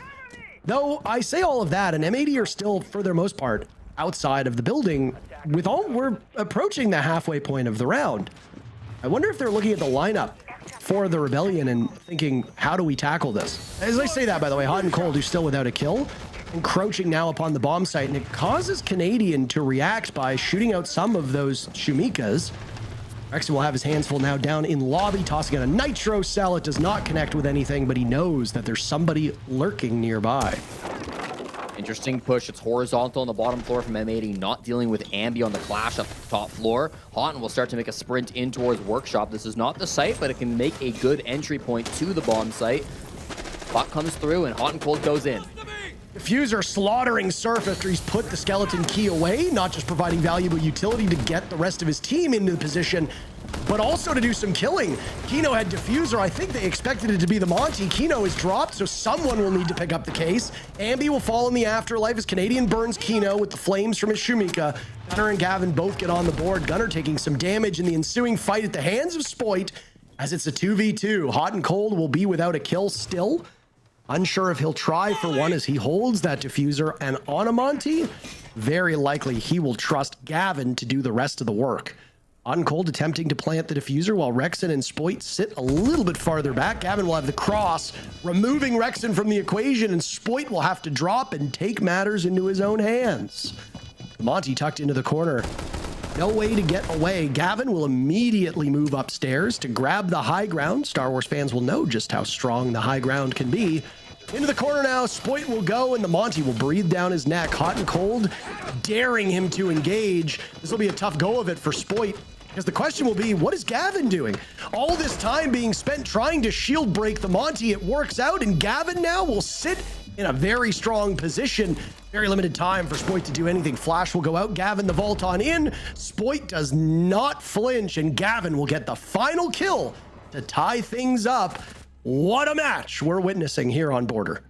Just an incredible execute. I really thought Canadian on the Tachanka was going to do enough after he used his Shumika launcher to kill Kino, going for that plant just on the teller's window hop in. But instead, they've traded back onto Canadian. They had really good presence on the map over towards Customs, over inside of Workshop. Again, I don't know, Ambi on the clash. He tried to come down through Workshop, didn't seem to know exactly where the players were at. That'll be his first clash pick of the 2025 season, and maybe his last as well. I really liked how Gavin also played that post plant in the 2v2. He rotated up the metal stairs, which is weird because he was in a powerful position playing over towards Workshop, over towards kind of the blue hall, and Spoit thought he was going to be there. You saw Spoit going for some pre-fires, expecting where Gavin would be. And it's weird for Gavin to go up the metal stairs because you can't do much from above the bomb site on that plant spot, right? It was deep in tellers. There's no vert angle that's really going to help you in a post plant, but he wasn't going for the vert angle. He was going all the way to rotate down east stairs and eventually play in waiting. In the midst of the post plant, he went around the world, and that was just enough to kind of catch Spoit off guard, allow Spoit to waste his own time, played the clock perfectly. And of course, Hot and Cold on the Monty having really big impact too. So not necessarily hitting the kill feed in that first half, but some great shield rounds from Hot and will allow them to equalize the 3-3 scoreline. It's exactly what we want to see. Of course we go to a map 3, and of course that map 3 as both of these teams emerge with the same scoreline for that first half. Border is towards the bottom of the pick rate, and it is a 50-50 map. We have a 50-50 first half. What a shocker. 21 rounds won by the attackers, 21 rounds won by the defenders. Again, though, the number to really talk about is M80's numbers on attack. Their prowess on attacking should lend them to get more than 3 rounds. They weren't able to do so. They were kept at bay. A key part of that, though, were those first 2 rounds. This M80 team looks like a completely different beast after they took their timeout. Now, that timeout likely only applies for the first half. I don't know how much was spent talking about M80 as defenders, but Fabian was absolutely able to get this team's head on straight because M80 went 3 wins, 1 loss from that timeout in terms of rounds. And they did all of that on attack. That's what you expect to see from M80. So when we speculated, why do we see so many timeouts get taken after the second round? I think the real answer here is Fabian could hear and see what the players were doing. He knew they weren't living up to their potential. He knew they could accomplish more on attack. He was worried that that window was closing, so he calls the timeout. M80 goes right back to what we expect from them on attack, and now they've closed that gap. How do they do defending on Border? Honestly, anybody's guess. They got a great start because they've already done some serious damage to Spoit in the first minute. Diffuser playing East Stairs, a zombie band out, so he goes to the smoke instead and cleaned up by Ambi. What a great angle, and he's hunting for another. Spoit instead finds it over to Kino, who was playing up on that top floor closer to site. Gavin's left kind of alone at this point. He's got Gunner in security to try to work a pick back, but look how Shopify just freeze. They're ready for that swing out to come from M80. They want to see M80 get aggressive. M80 aren't falling for it just yet, maybe aware that Shopify are waiting for them, but if they don't get aggressive at some point over the next few seconds, they're going to be at a massive man disadvantage when this push comes. How does Canadian do on a shield? Much better this time. He's had some pronounced struggles on both attack and defense in shield operators, but it's troubling for Gavin, who will perish. Nitro Cell goes out, Canadian tracks that, and damage is done, but he's still alive. A flawless round for Shopify Rebellion shaping up yet again. They got one in the first couple rounds here on Border. Hot and Cold finds a single kill to get on the board. It took him 7 rounds, but he's broken that donut. Immediately punished, though. iSurf. And just like that, the lead goes to the Rebellion. So you were talking about that early tack timeout taken by Fabian after round 2, and I think that tack timeout was necessary. I'm not here to criticize that decision, but it does leave them without many resources for the second half. Once again, when they played Dark Zero on Border, M80 went 1-5 on their Border defenses. They only won Bathroom Tellers. That was the only site that they were successful at. So now to be coming up against Shopify Rebellion, this is not a map you've been comfortable on with your defenses. You get basically flawless rounded on your first attempt.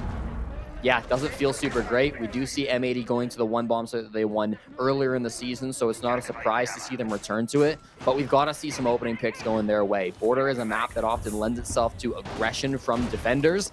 It's scary sometimes trying to play aggressive versus Shopify Rebellion. You know, Spoit's going to be holding those angles, Ambi's going to be on the other side of those angles. There are some great mechanical players that'll be looking and waiting for those aggressive swings, but if they never come, if you just let Shopify set up and go for whatever push they want to, well, you certainly won't have a chance to win the round. So it does feel like M80 needs to be playing with confidence on the second half.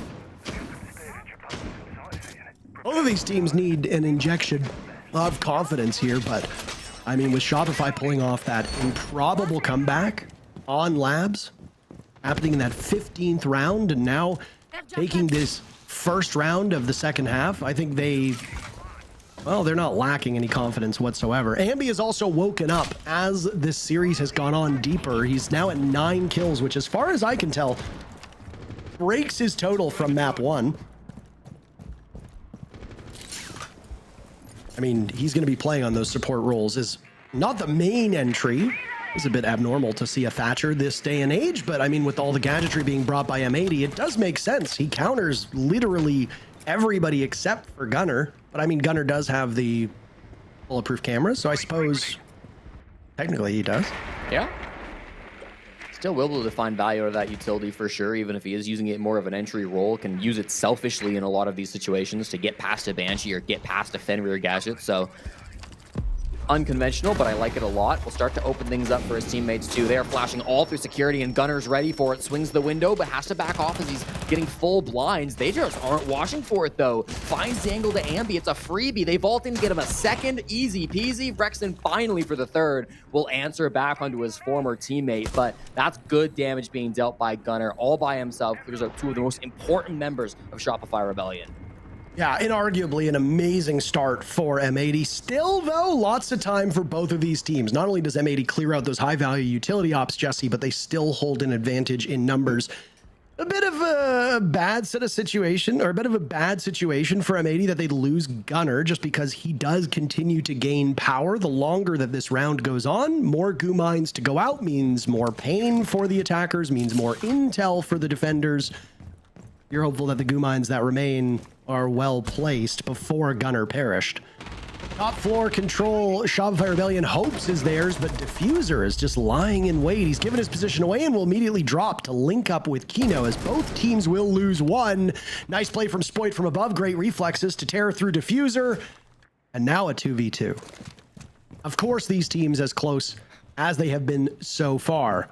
Houghton, who just got a kill in the previous round, will need big moments here, unless he lets Kino have all of the fun. 25 seconds. Silhouettes from Shopify Rebellion show that they're both on this top floor, but now the dangerous task is dropping the hatch. They know how vulnerable they will be. A smoke from the pocket of Canadian is now some Candelas will go down and he will be the first one to go. But before he gets there, Kino reads into it. Spoit drops but is blinded by the belated Candela. And the remaining players of M80 will hide until Houghton swings to pick up yet another kill. M80 take the round. These two teams just cannot shake one another.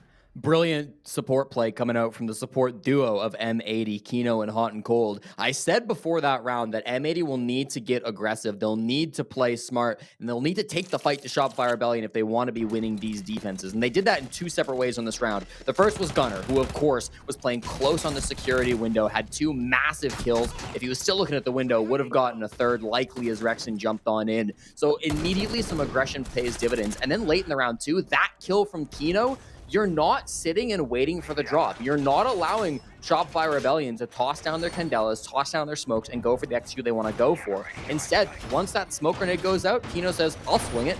I don't care if I'm all by myself. If they're holding me, I'll die. But I know there's a Ying above me. He's not going to be holding that gun in his hand. He's going to be holding the Candelas. It was a perfect read. Once Canadian dies in a 2v2, you've got no hope of a plant coming through. It's a really tough spot for Surf to be in. So I like the way that M80 were able to play that round. There were bits of aggression sprinkled in both at the start and at the end. That's what they have to do up against a team like Shopify Rebellion, who can be so oppressive when they get set up the way they want to. It's a great way of putting it. Oppressive is a word that we also use to describe shield operators. If you've got a Blitz, if you've got a Monty barreling down in front of you, it's very oppressive. It's hard to deal with. This time around, Shopify Rebellion will be bringing the shield. It'll be a Blitz. Aurora brought out by Rexon as they'll look to get in, get the diffuser planted, and then block off ways back to the bomb site for the defenders, making it a much greater challenge for M80 to play from behind. That is, of course, if you can get set up. Aurora is a very strong operator for when you have site control or when you're trying to shut down a flank. But if the team cannot get established, I fear that it's one of those gadgets that just doesn't have the same impact. Kind of similar to kind of similar to Amaru.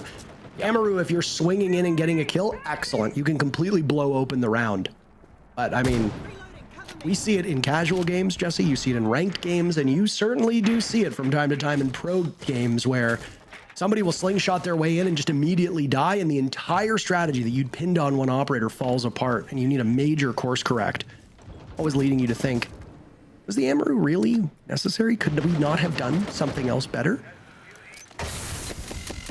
First Candela goes out, it's just looking like a bait to try to force some movement. Usually the Amara will go down below. I should say the Aurora goes down below just for a scene from Rexon, cutting off the angles, but punished by Gunner. Inside supply, aware of that setup. Note they have drones up top, but it doesn't seem to matter. All the kills going the way of M80 as Kino gets one for his troubles. Spoit last alive in a 1v5, Parker. Nothing that he can do down by himself, and it looks like he is going to take that tack time out.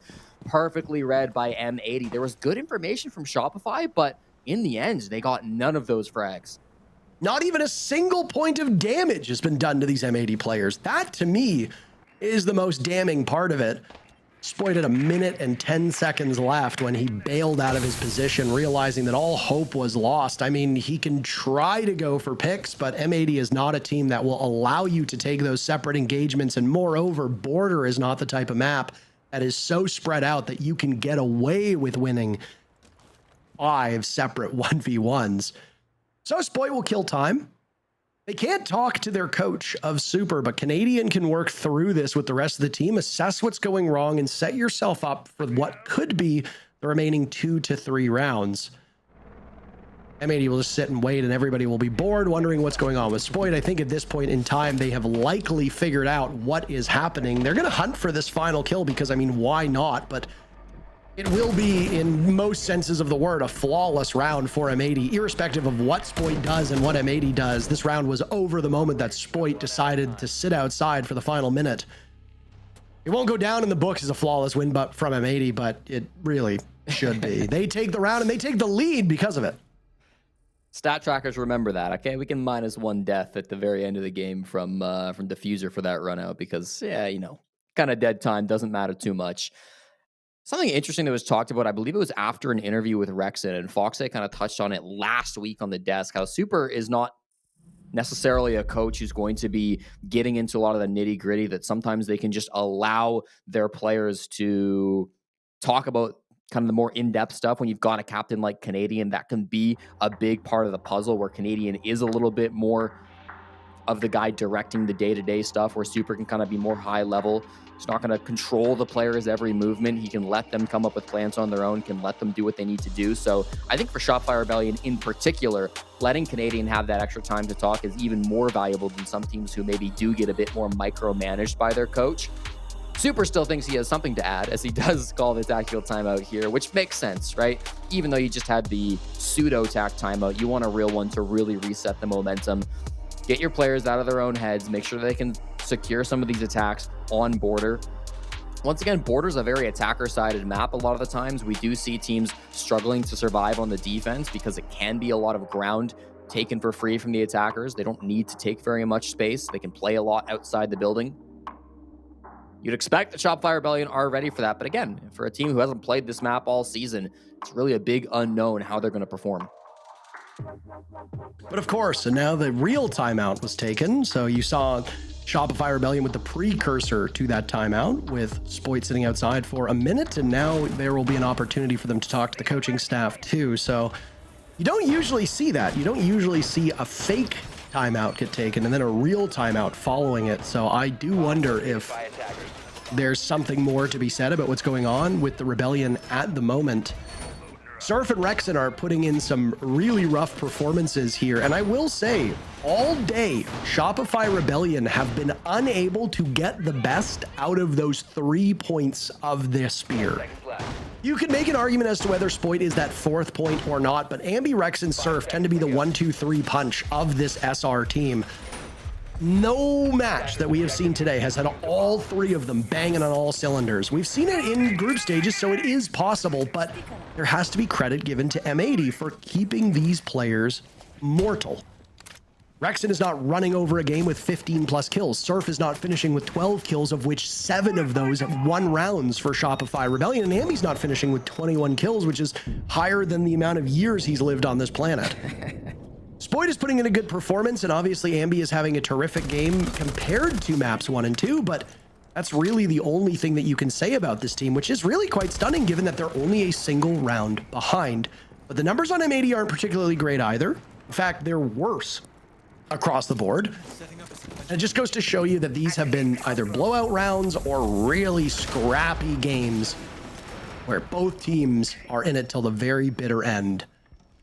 Huge moment now for the Rebellion. If they lose this, M80 goes on to match point. It won't be unfamiliar territory for SR, but it won't be a great feeling given this is the end of the road. There is no 4th map for them to come back on. Most of this push from Shopify Rebellion looks like it's over towards security. I say that, Canadians starting to make a rotate now, so they could go direct into site. They banned out the mute. That wasn't played on this bomb site by M80, but it was played on both of the first floor sites, so we'll see that have a bit more of an impact in the next couple of rounds. Spoit's starting to move back over towards Archive, so it does feel like they're going to go for a big push in with the Candelas. We get a first logic bomb, but it doesn't seem like this is the actual start to the push. Some smokes being tossed out as well, and as the Candelas get charged by Canadian, this looks to be it. Where's the defuse kit, though? Yeah. None of them have it at the moment. Are they just going to go straight for fighting? This is a surprising predicament. Lots of utility invested in this. Candelas go out. Gunner with a lead-off pick. The defenders right now catching the Rebellion off guard. They still don't have this case with a minute to go. None of them had it. It's been surrendered over by security, and there's nobody really nearby to get it. Is it just kills? What is the idea here? They used Candelas, they used logic bombs. Maybe they were trying to trip up M80 and force them to commit mistakes. Maybe the goal was for Shopify Rebellion to make the defenders think and execute was unfolding, get antsy, and then take advantage of that antsiness. I'm honestly not sure, Jesse. Well, they've got 30 seconds to figure something out, but there's rat spots all over the map. Yeah, and he does get cleaned up. So that's the first rat found, but there's another one not too far away. Gunner on the other side of that wall. 20 seconds and still 1 Candela for Troy to work with. Oh my goodness. Surf taking down Gunner, and well, it started off very poorly for the Rebellion. Now they've lost Canadian, who's bleeding out and is immobilized. He'll need to be retrieved. Not a lot of time left. Last one standing is Surf. He walks in. Spoik gets Canadian up. Diffuser runs out of munitions. It's hot and cold now in a 1v2. Time has run out though, and Canadian gets hot in before the job can be done. What a triumphant comeback from the Rebellion to tie the game. We're going to need a photo finish on that. Hot and Cold was literally staring at the head of the player putting the defuse kit on the ground. It was 0-0 when Houghton died too, so if he just gets that kill off, it would have been GG's. It would have been done. The round would have been over. Would have been M80 on match point. It doesn't get closer than that. Ridiculous stuff going on in that round. I went back and took a look at the defuse kit situation as well. At about, I want to say 2 minutes on the clock. Yeah, around a minute 52. Canadian dropped the defuse kit right next to Ambi, and Ambi was on drone. Once Ambi got off the drone, he never picked up the kit. So I feel like there was some miscommunication there. Canadian maybe meant to pass it along as he rotated on the Ying over to the other side of the map. It was still being assumed that the defuse kit would be held over towards security. Let's go! And I think an appropriate reaction given just how close that round was. Sounding very Swedish yet again. The accent comes out when he yells. I appreciate it. Sounding almost like Fabian. We've got a custom supply defense again, Parker. I am shocked to see this. M80 never tried this up against Dark Zero. It is once again thought of as one of the worst bomb sites in Siege, just because taking security is often so easy for the attackers, and then once you have security, it's really difficult for the defense to hold down this site. They've clearly got some kind of a game plan. They've got lots of electricity being brought out by Kino, information from the cams with Hot and Cold as well. I don't mind their lineup one bit, but this bomb site seems like no matter what the lineup has always been a struggling one for defenders. Yeah, I am curious to see how this unfolds. Will we see more value out of the Aurora, by the way? We did not see high value from this operator when it was brought out last time. This is really cool to get the wall. This was shown on Twitter the other day. They used the first Aurora wall to close this off, and now the exothermic charge will be able to open the electrified wall into Passport. That's super sick.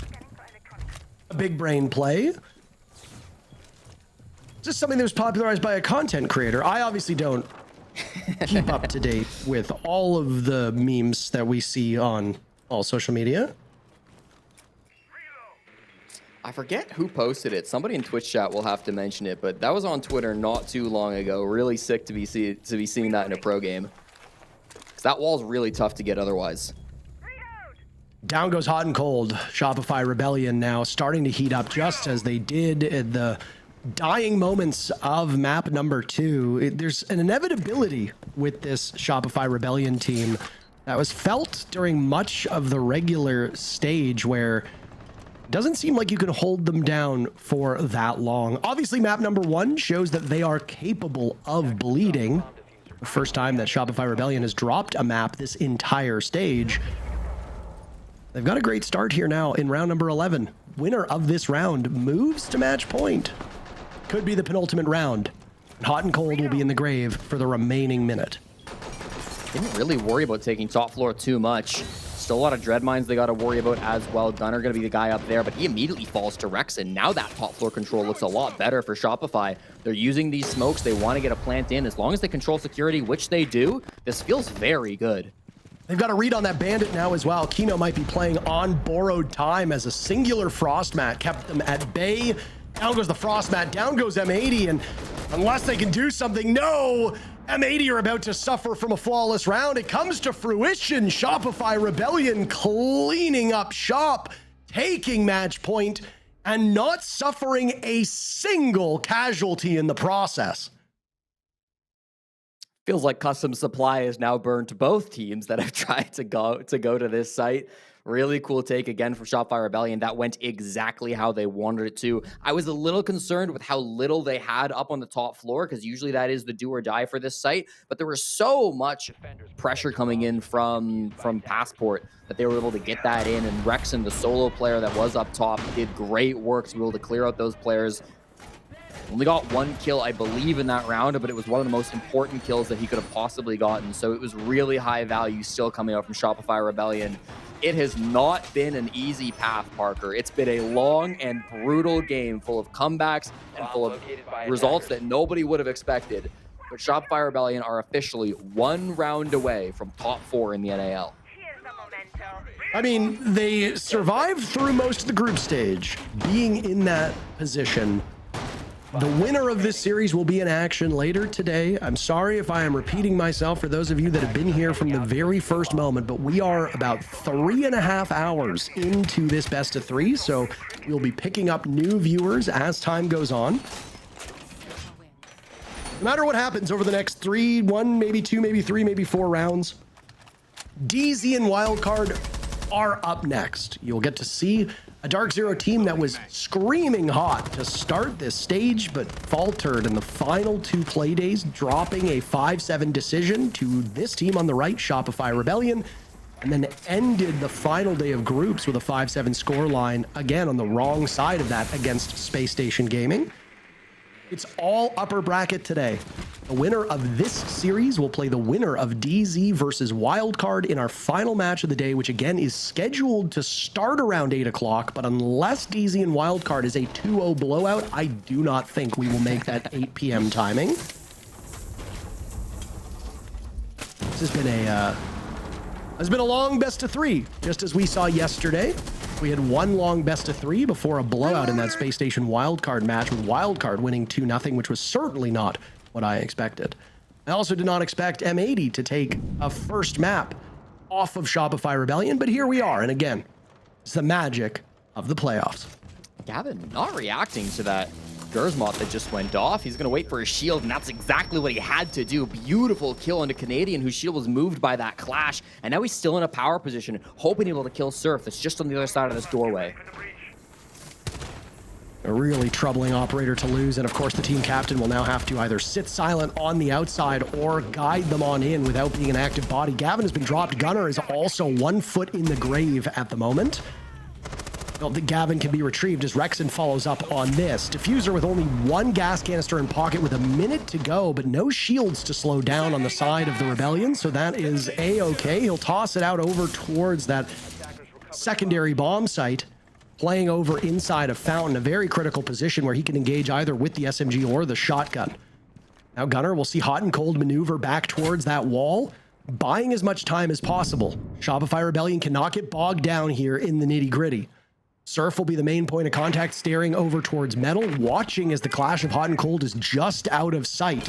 Ambi and Rexon now walking through office, smoking off Fountain. Kino has a nitro cell prepped and ready as it tosses over and catches Rexon, downing Ambi in the process. Kino might have just saved the round. Ambi retrieved. Gunner still on a single point of HP. Diffuser picked off by Spoit. 3v3 with 10 seconds to go. Could we see a hectic conclusion? Kino gunning down Ambi. Surf will fall as well, and it's Spoit with 17 kills. He'll need to finish this round with 20, but 17 will do as all of M80 collapse on him, and they get the final pick to send us to overtime. The hero of M80 is named Kino, the first player ever picked up by this M80 org in Rainbow Six Siege. Will continue to be big for his team. A massive nitro cell. If he had just gotten those nitro downs, it probably would have been enough to make him the MVP of that round. Following up with the shotgun too, though. Perfect play when the pressure is the highest. It forces us into overtime. I love the way M80 played that whole defense. You know, they had aggressive plays over in break room. They had hot and cold on the clash up there. They had that great play by the yellow, which I'm sure we're about to get a replay of. This one right there. That wasted a lot of time. And then they didn't just stick around and die. Okay, Gavin did. But everybody else then rotated back out of break room. They conceded security. They knew they didn't have to hold the whole map. So they said, that's fine by us. We'll let Shopify have it. There's only like 40 seconds on the clock anyways. You guys can take this space. We're going to fall back. We've got Kino in the back line, so we know we're going to be okay. It wouldn't have been right if this game didn't go OT. Well, of course. I said I didn't expect to see a blowout. I said, I think it was after the second round, or it was either the second or third round. I said, I'm feeling overtime. I want overtime. A common question asked to casters is, which teams are you cheering for? Who do you like the most? And the answer is, well, there really isn't any. I don't personally care about any of these teams. I care about players and I care about storylines. And right here, I think there's compelling storylines for both of these teams. Shopify Rebellion have shown that they can bleed, but if they manage to overcome this matchup and go into the upper bracket finals, clinching a spot in the top 4, then cool, that's a storyline to be had. They were the best team through the group stage, but they're not perfect. As for M80, the storyline that would unfold is, well, it looked like they were in trouble against OXG. They persevered, they overcame that, and they won. Now, the same thing against Shopify Rebellion. They started off strong, they were in trouble on map number 2. Shopify Rebellion came back, and M80 has an opportunity to shut down the best team in the region and throw them down into the lower bracket. Both very compelling and both very easy to tell from a casting perspective. Which of these teams will have that story come to fruition? 2 rounds, maybe 3 rounds. We'll have our answer.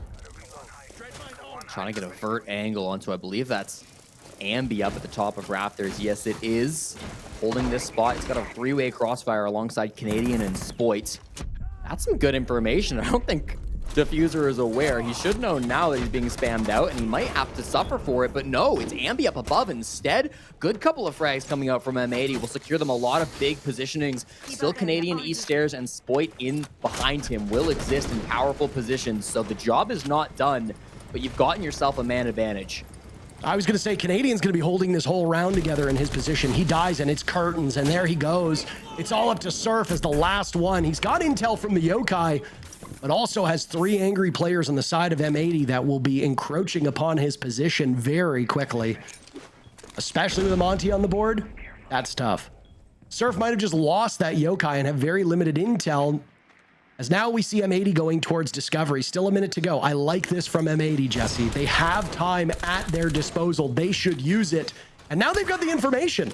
Cotton has picked off the position of Surf right now inside of Archives, and an Echo is not really an operator that you want taking these engagements. Surf almost spray transfers over to grab Kino for a second kill, but can only get hot and cold. And M80 topple the Rebellion to move to match point, series point. Another big round from Kino, getting one of those early picks onto Rexon at the start of the round, and then late round as well, working perfectly with hot and cold on the shield.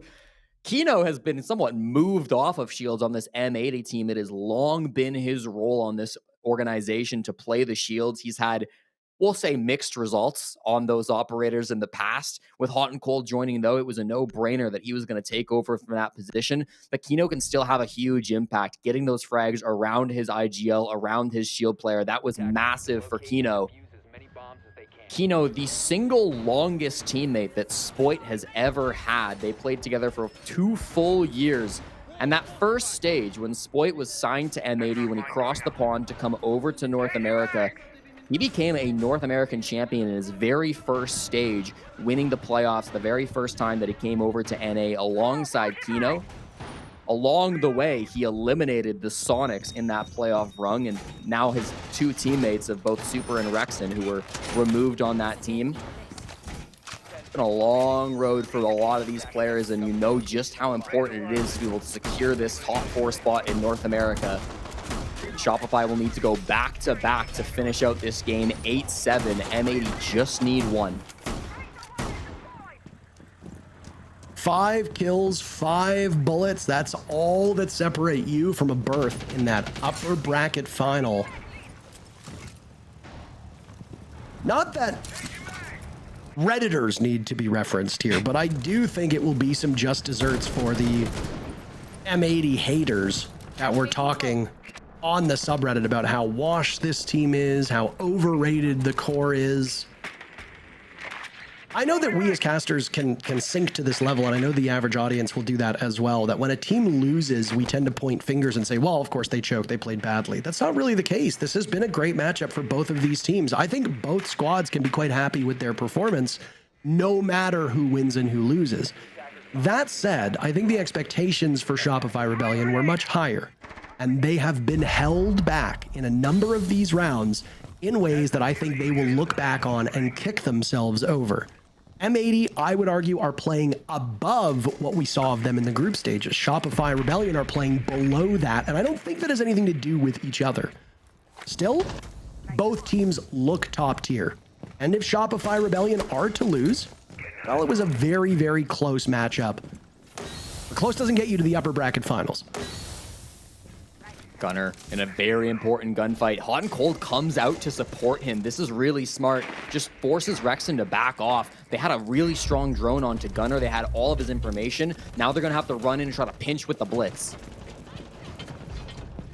Canadian is off to the races. Spoit leading the killing. Could a 15th round be on the board? The Rebellion seem to think so as they found 2, now 3 kills, 4 as well. Another flawless round for the Rebellion. Yes, it will come to pass. They do it within about a 5 to 10 second window, and now we go to another 15th round. Literally 3 minutes away from a conclusion. Spoit showing why he is maybe the single best player in North America. His teammates would argue with that, and certainly they've had different moments where different players on the Shopify Rebellion team have popped off, but today, when it matters the most, Game 3 of playoffs, Spoit is putting up a legendary performance.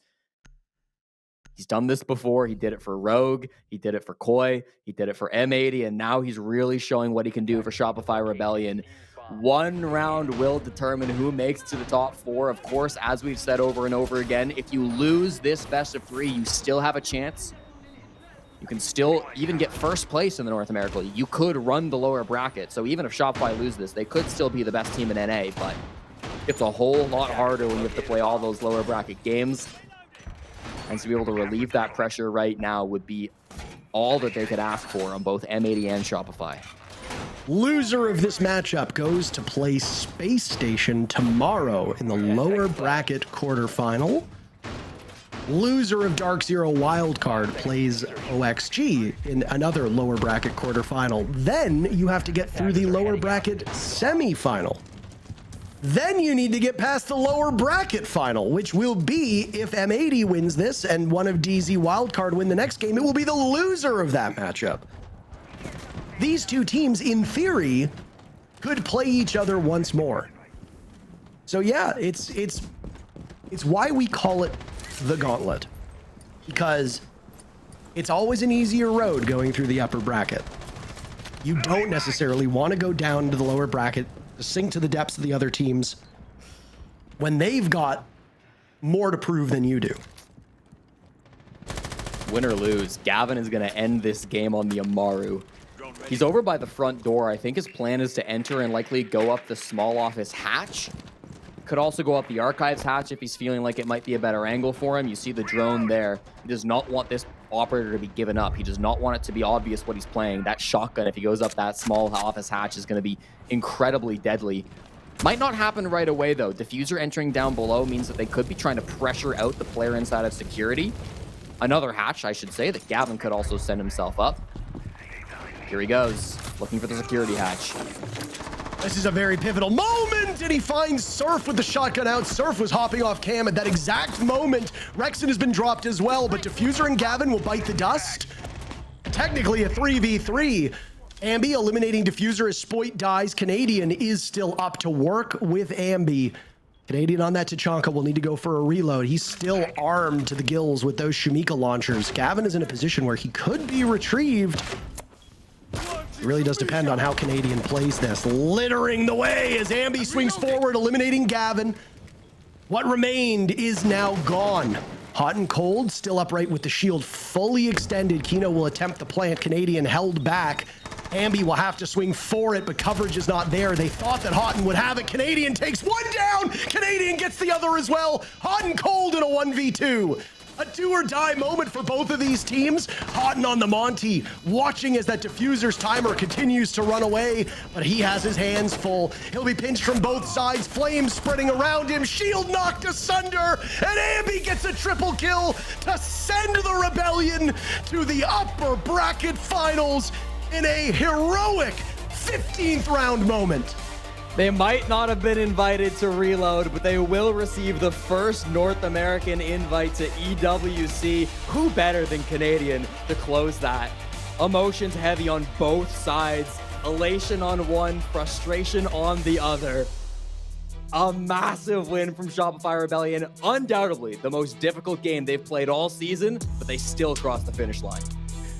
What a shocking finish that is. And one that did not seem like for quite a while it would end up happening. They win it by 2 kills in the 15th and final round. Canadian with a monstrous 2-piece. Ambi picks up a 3rd, all 5 kills between the two of them. And of course, it's the team captain to step up when need be. The first team to make it to the upper bracket finals is the team that hadn't dropped a map until recently. We'll be back because there's plenty more action to come. We'll see you in a few.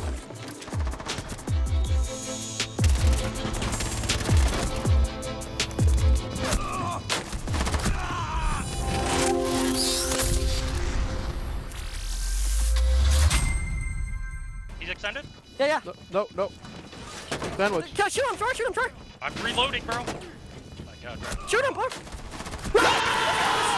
Let's fucking go! Yo, Let's fucking go! when it matters most, there ain't no one better. No one better in the biz when it matters Oh, most. my Who fucking called? go. Was that you, Richie? Hey, glitch on the phone? When it matters most, there's no one better. That's what you just heard Canadians say. What a fight. What a finish. Back-to-back maps require round 15.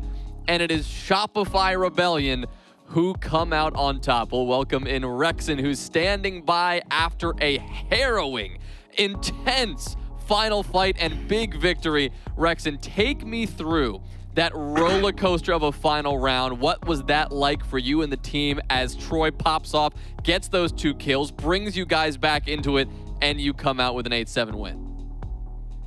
Well, I would like to preface by saying I told you I would see you again tomorrow. Anyways, by that, the last round was pretty crazy because again, they every time they would play, they would do an Eastover, one guy green side, one guy red side, shield walk up. We saw they were doing that. In the middle of the round, it might have been Bees that called it, but he was like, hey guys, Monty's only here. He's trying to pressure the break door with an echo drone. But he's, hey guys, Monty's only here. This might be a bait. Literally, as he says that, I turn around. Dame calls the sense wall. The sense wall is going straight through armory. Can't see shit. Sorry. I think they're planning archives. Throw the C4 over. Get nothing.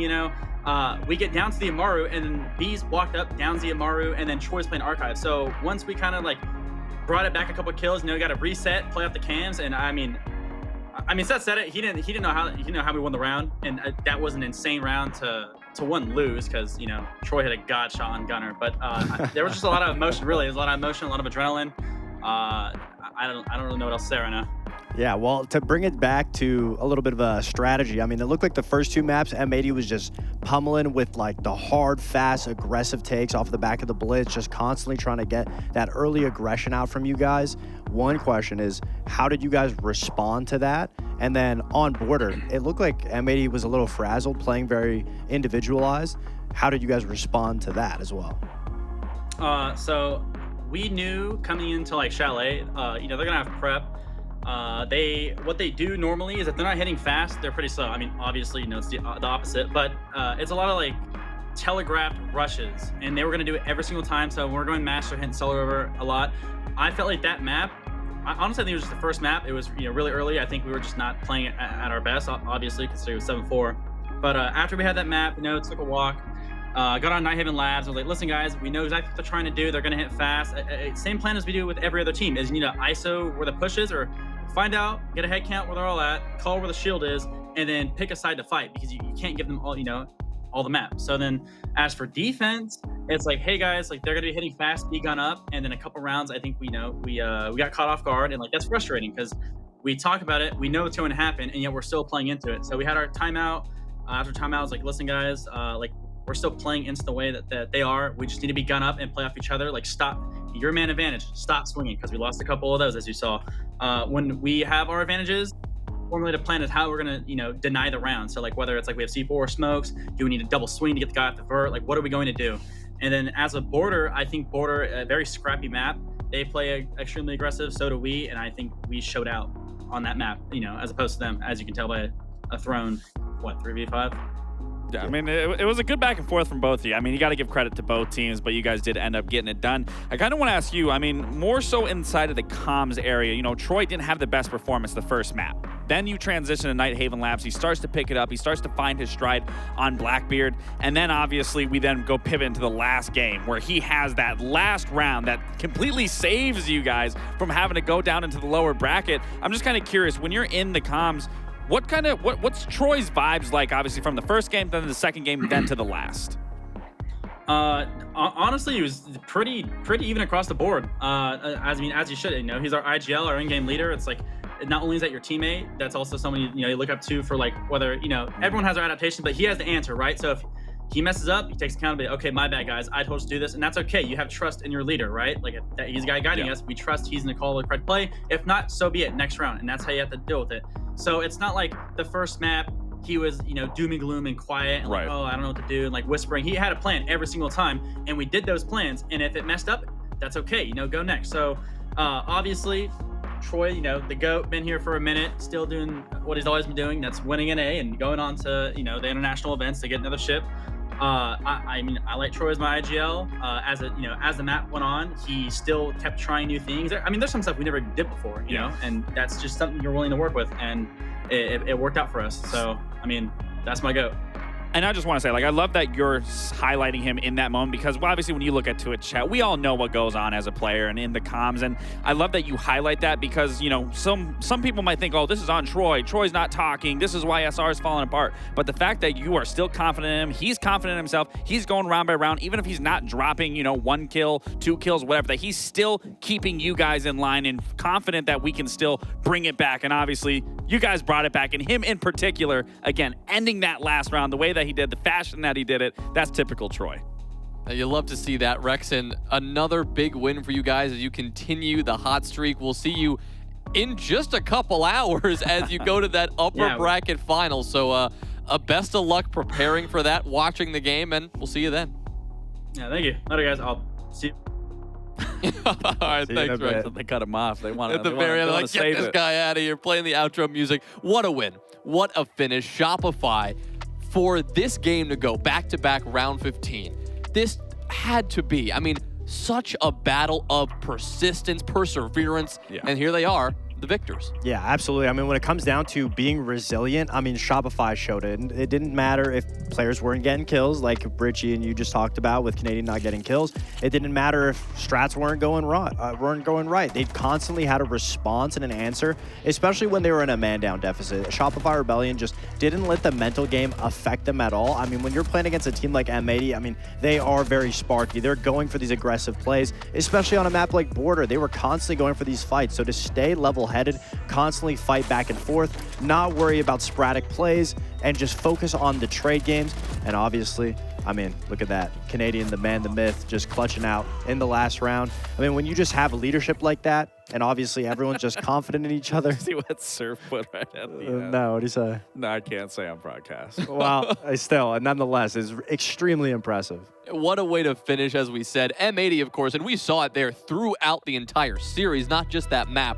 They were throwing everything at Shopify, especially on the attacking side. But their problems, as they sort of came to a head on that last map, it really came down to a little bit of disjointed play, a little bit individualized pushes. Yeah, and that's something that's been very consistent, to say the least, when it comes to M80. You know, we've harped on it so many times. They have the round. They can make the play here. And in round 10, I mean, this highlights the moment where this should easily have been an M80 round. And had this round gone in their favor, we could see M80 the one leading this, ending the series. But it's small things like this that cripple and just is a domino effect. And immediately after round 10, it then falls into a flawless round on SR. Granted, they do bring it back to push it to the maximum amount of round 15. But again, for M80, you're going to look back at this game. You're going to know in these moments, it's these small little mistakes that you keep having over and over again. And trust me, being a player, me and Fox know, these are things that you identify. You know that they're the issue.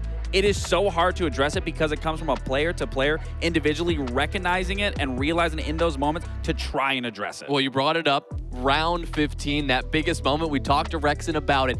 That moment which looked like M80 was about to take the series. Instead, it was Shopify. Yeah, I mean, Canadian just goes for this peek. He sees the shot onto Gunner. I mean, what a shot to hit. I mean, he said it best. He needed it. When, he did need it. He was definitely having a rough series at the start, but way to come through. I mean, he's not there for his gun skill, but obviously when it matters most and you needed him, he showed up. He showed up big. He cleaned it up, got the defuse. I know for a fact, all of Twitch chat throughout this series was definitely saying, Troy this, Troy that. I guarantee everyone at that last round, Troy's the GOAT. He's my GOAT. Everyone was swapping sides. I never lost faith in Troy.